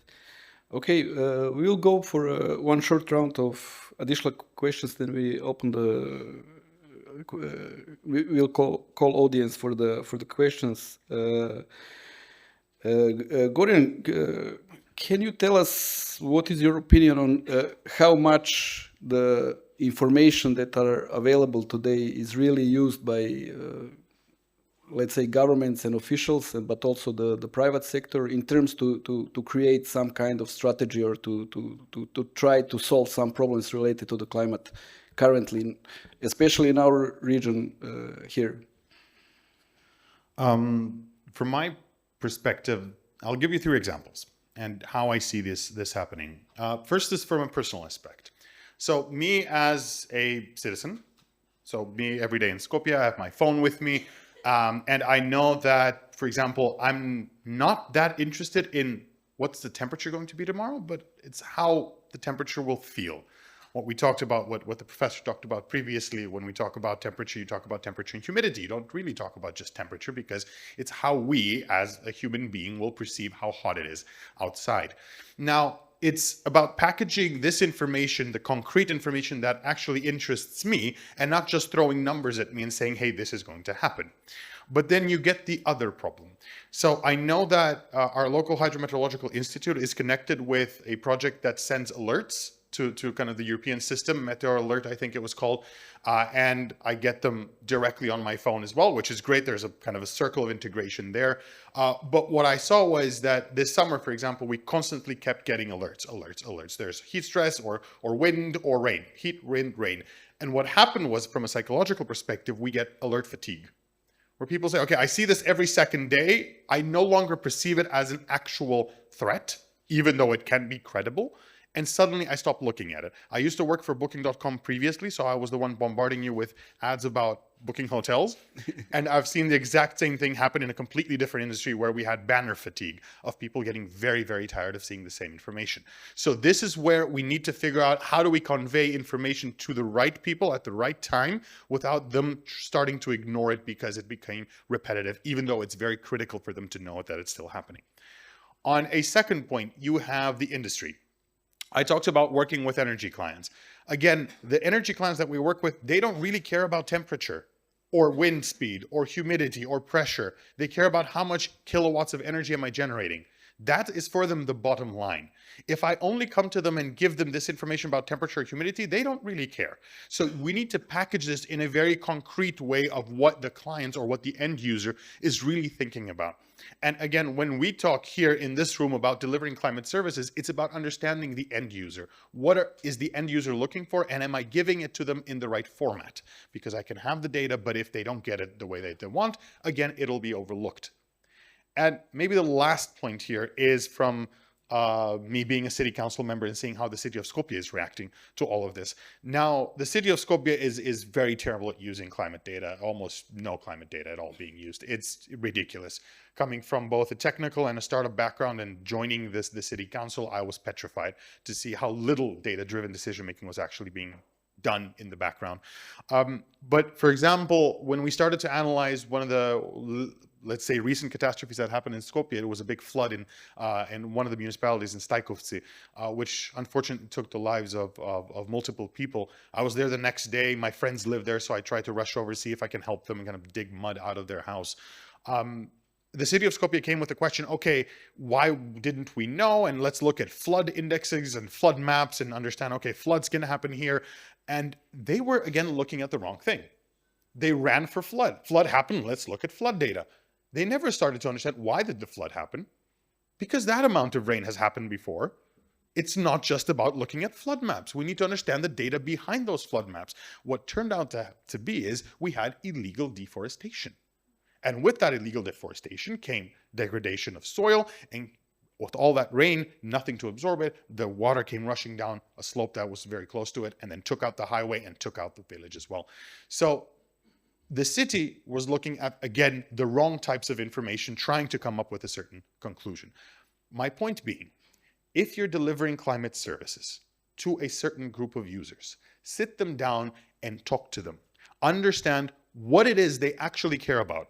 Chances are they don't know, so you have to guide them by hand and help them understand what it is they care about. And once you ask enough questions and understand, say, okay, I will now deliver that information to you, and then figure out on your own, how do we do this? As a startup founder, it's my job to figure out what clients want. And if, again, I can take a numerical weather model and try to push it down their throats and say, hey, take this. This is great for you. You'll love it. They won't take it. But if you give them an application that gives them, okay, how much energy you want to generate, blah, blah, blah, they'll love it. It's the same information packed in a different kind of way. So my probably goal here is talk to as many end users as possible, understand what they want, and only give the information to them in that specific way. Otherwise, you risk it being overlooked or misused by accident and come up with wrong conclusions. Okay, thank you. Great. I will give you like a short story from the last summer in the region. Probably many of you knows about the World Weather Attribution Project, the guys who are telling you, okay, this heat wave will not exist without climate change, or the climate change increase this precipitation event by 20%, etc. Last summer, there was really strong heat wave in our region, and they done attribution assessment and published the assessment saying, okay, this heat wave was not possible in the climate of middle of 20th century, so it's 100% driven by the climate change. And it was really strong, and they put a map, and the center of the heat wave was in our region in southern Eastern Europe. But the countries that was listed in the text of that article, the countries was like France, Spain, Italy, Switzerland, okay, and the heat wave was also there. But if you look in the map, the center was in Eastern Europe, and that's not the end of the story. The end of the story is even funnier, because the journalist called me and asked me, okay, is this heat wave normal? And I said, no, it's not normal. It's due to the climate change. And they asked how much, and I said 100%. How do you know? I sent them article, and they replied me, but this is for the France, Germany, and Switzerland, not for Serbia. There is no Serbia. And I said, but look in the map. The red color is over us. And they said, okay, we are not sure what this red color means, and the Serbia is not on the list, so this heat wave is not for the Serbia. I'm sorry, so please do your job, and then we can speak about the heat wave. Is it the heat wave in Serbia driven by climate change? Maybe it's driven in Europe, in Western Europe, but not in Serbia. Why I'm telling you this story? Because I would like to ask Vasiliki about regional cooperation on all this issue, and how maybe we can expand or improve our regional cooperation working on all this, because my perspective also is that Eastern Europe is a little bit underestimated about the risk and impacts that we're facing, and maybe we can find the strength to change this in cooperation on all these topics in the region. How you see this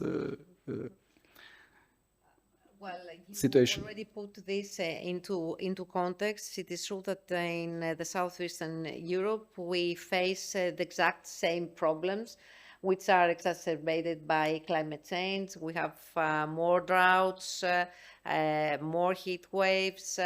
We have flood events, And the only way to, and no country can face this alone. Or I think that we should state that there are many, many services that we could share, so we should work transnationally. And how to do this is by developing common projects. Indeed, there are some funding mechanisms like Interreg projects that fund transnational, transboundary, let's say, efforts. But I will share my personal experience. We do not know well each other. And this is important. When I wanted today, in the meeting that we had in the morning, I met a colleague from the Met Service of Northern Macedonia. We should know better each other, and this should come through regional workshops like this one. This is a very nice opportunity that was given to us to learn each other. We have many things that we can share. So this is the first thing, getting to know each other by regional workshops. And then we will find a way to collaborate and take advantage of the existing even funding possibilities. The other thing is that we could leverage the possibility of using the multimodal forecasting capabilities. All of us, we have many models running in our institutions, services, etc. And those could be used in common in order to get new climate products, weather and climate products. There was an initiative, the CMUs that has been initiated in our region, etc. But I don't know if this is still running. I think no. And this is a problem. I think that we could also think about this collaboration and put some effort in our region, because we face the same problems. We have borders and we have rivers, we have common threats. A wildfire that starts, for example, in Albania will not stop in the borders of Greece. It will continue spreading in our region, so we must have common tools to deal with those. We must harmonize. Must is a big word. I think that one thing that we could or should do is to harmonize the early warning messages, because people travel within our regions. We must have something in common in the way we do, and try to have some co-design of early warning systems, or at least the way we share the messages. And because I think Goran didn't pronounce it well, it's not Gorian, put the stress about how how important is the way that we convey the information, and how we should tailor the information to the user that will consume that information. So we have common consumers, which is the general public, both in all countries. Just convey this important information. We have some other instruments like the 1112 for the alerts that for example, I don't know what is happening in the other countries around, but in this started to being used, not yet correctly, because people get the alerts and a noise in the mobile phone, but then at the end they will not pay attention, because there are messages that should be better convey not only which is the risk, which is the level of the risk, because if the risk is severe, then you must do something very important, many changes in your everyday or what you are going to do. But there are less severe messages that also the people should receive, and also how to deal with an alert, what to do. Not just an alert flooding in your region, but what you should do based on that message. So all in all, I think this is something this is Yeah. These are my thoughts about that. Okay, thanks. We all aware about this problem about science policy interface going from global level, then from to continental level, then to national level, then to regional level, then to city level, then to neighborhood level. Okay, it's really hard to sometimes to break this kind of wall between the people who make decisions and the people who do science or produce data, and try to understand this really huge, complicated and big chunks of data, trying to squeeze them to give some useful information to the people who maybe need it. So in that sense, Iboya, your project dealing with the extremes, but do you have some kind of strategy how this information that you will produce about extremes and understanding the extremes, how you can transfer it to something which can be supported by decision makers, like a early warning system? The project proposes a set of targeted and complementary strategies for this. First, the project involves early and continuous involvement of key national stakeholders, notably the National Meteorological Institution, the General Inspectorate for Emergency Situation, as well as the Transylvania's Innovation Hub. These institutions are represented in the project advisory board and will be directly consulted during the project lifetime. And their presence guaranteed that the new threshold, methods, and digital tools are aligned with national operational standards and real-world emergency management requirements. Second, the project focuses on co-design and validation with close collaboration with the authorities. I mean, the new AI-based platform developed under Severo will not only be developed scientifically, but also tested through joint activities with the operational partners. And this, or their participatory approach, will allow authorities to provide feedback, ensuring that the outputs are not only scientifically robust, but also technically usable.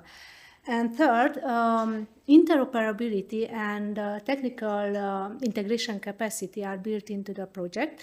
So the new platform and mobile app developed by the Severo rely on open standards like the OGC and APIs and some open sources, and are designed by the outset to integrate seamlessly into existing infrastructure of national meteorological and emergency institution. And this avoids the common barriers of incompatibility between research prototype and operational system, ensuring or facilitating the adoption into practice. And fourth, knowledge transfer and capacity building are a central pillar of the project. By training UBB researcher, administrative staff, and PhD students, and maybe mainly in the advanced data analysis, AI platforms, and or AI application and science communication.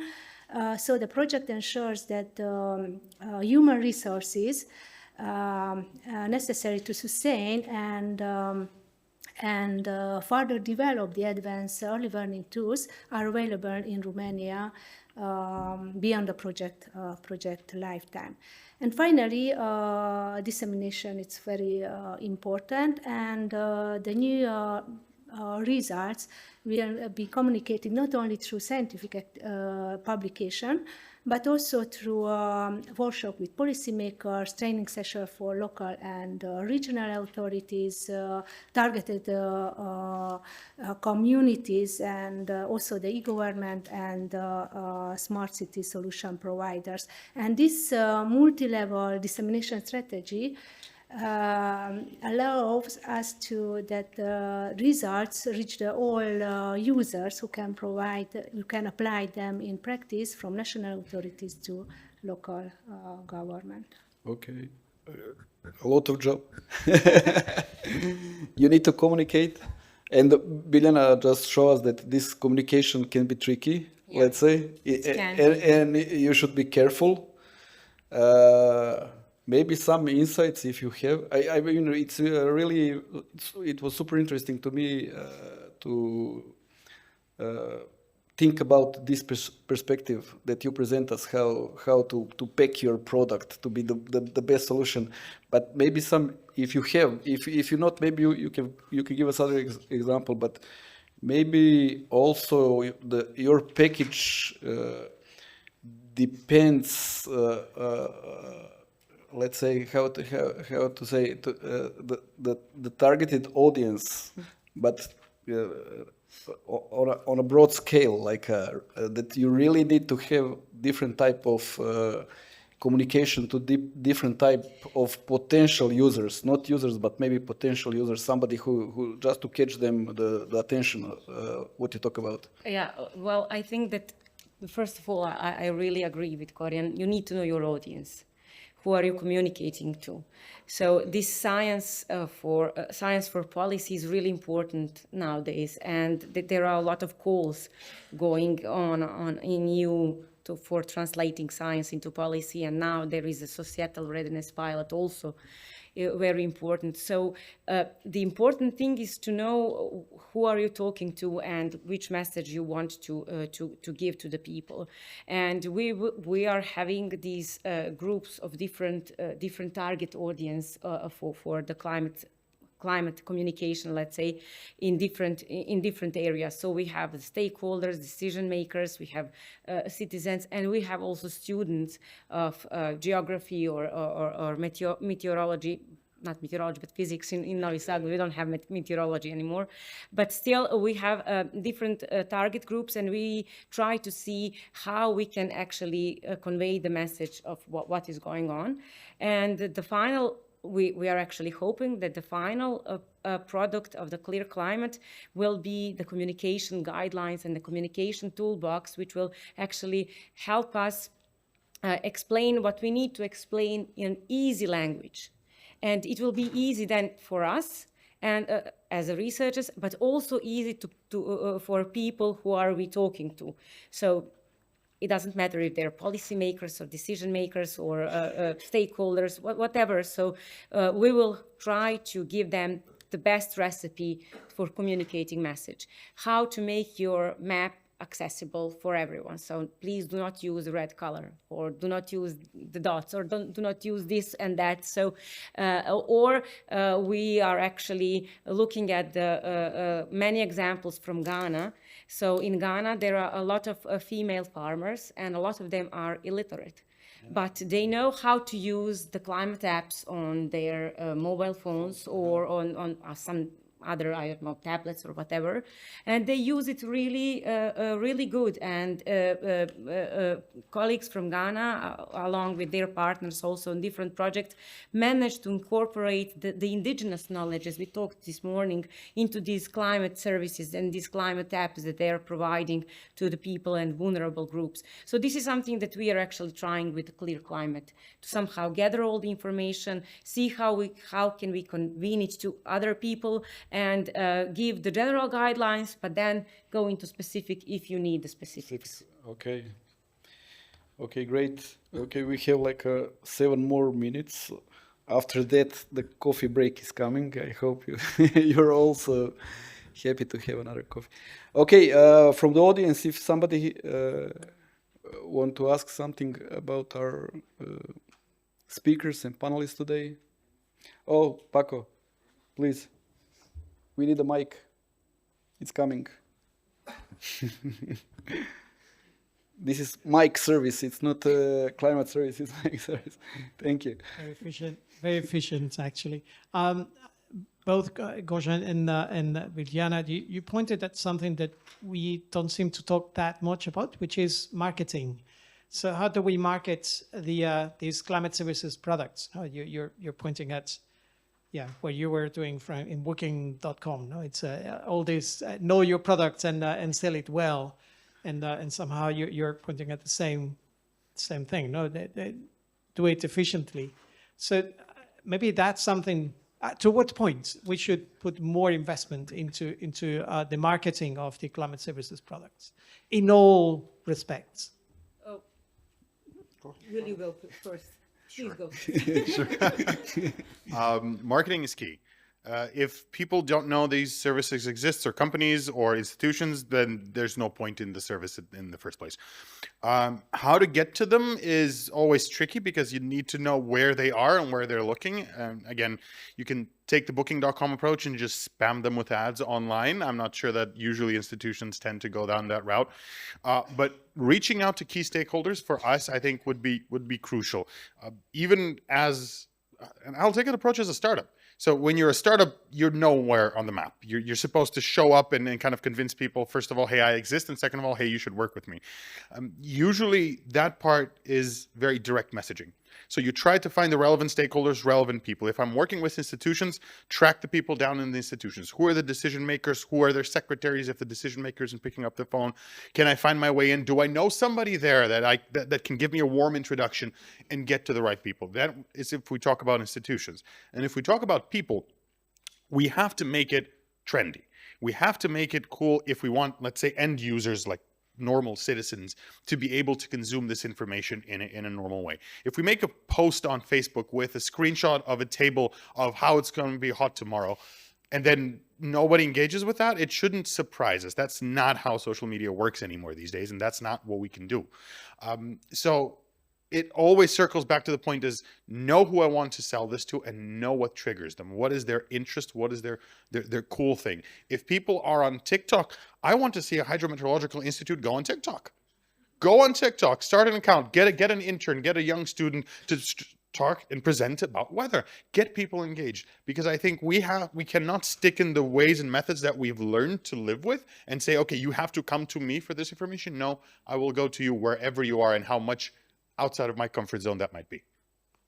Yeah, I completely agree with the approach, but as I see it from the researcher's point of view, because I work at the university, we mostly rely on personal contacts and people that we know in other institutions, or maybe we have collaborated with in the past, but now we have in the consortium, we have industrial partners who have much more experience in putting the products out there. So we are actually listening to their advice in this part, and majority of them will say the same thing: go out there and present yourself and show what you can do in an easy and really understandable way. So I think that this strategy is the winning one. Sorry, Corinne. No. Please. No, please go. Vladimir, if I may comment, I see the difference between the generations, and this is how Gorian has replied and how I would reply. We have a large difference in our age. And my question here is maybe we have been trained differently.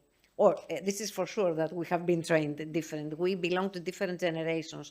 So my question here is in reply to what has been asked, do the courses at the universities should change accordingly so that the scientists start to learn how to communicate and market what they develop? Because from my generation, what we learned is to develop science, but not to communicate it. I mean, it was introvert and not extrovert as science. But as Vladimir has said before, we lose new people from science. So we must do something on that. communicate better that science, but it's not only introvert, but can be extrovert, produce services to the society, to the world. And maybe I think that we missed this part, how to communicate and market what we are doing, which in the past was, we were afraid of that. Or Yeah. with I just wanted to ask Gorin, you said tick what? TikTok. Okay. Okay, I'm joking. Believe it or not, believe it or not, I gave like a 1-day training for the Instagram influencers in Serbia about the climate change. So if you saw myself on Instagram or on TikTok in Serbia, it's set up. They didn't meet me by chance on street and ask me something. We set up the whole scene. Like I was walking on the street and the guy stopped and asked me, "What do you think about CO2? What it's doing in atmosphere?" And I was like, "What CO? What?" Or something like that. It was joking for the kids, for younger people, not kids. But I also think that we should consider these new technologies and to try to reach people using it, because probably younger generation will never access, for example, the website of the Met Service in some country intentionally, like, okay, let's go. It will be done only by the people who are really interested in meteorology and like to learn it, but that number is small in comparison to potential number of users. Unfortunately, we are on coffee break start moment. It's 4:30. Thank you all. I would like just to call for applause for our panelists. And I hope you enjoyed, and we can continue on coffee break. And before the coffee break, Okay, sorry. there will be more. Please, there are sheets for interactive sessions for tomorrow. If you haven't signed up for any of it today, they will be on the registration desk. And please be back sharp at 5 because we have this special guests and it's kind of a surprise for you. So we would like to start in time. So, and enjoy now the break.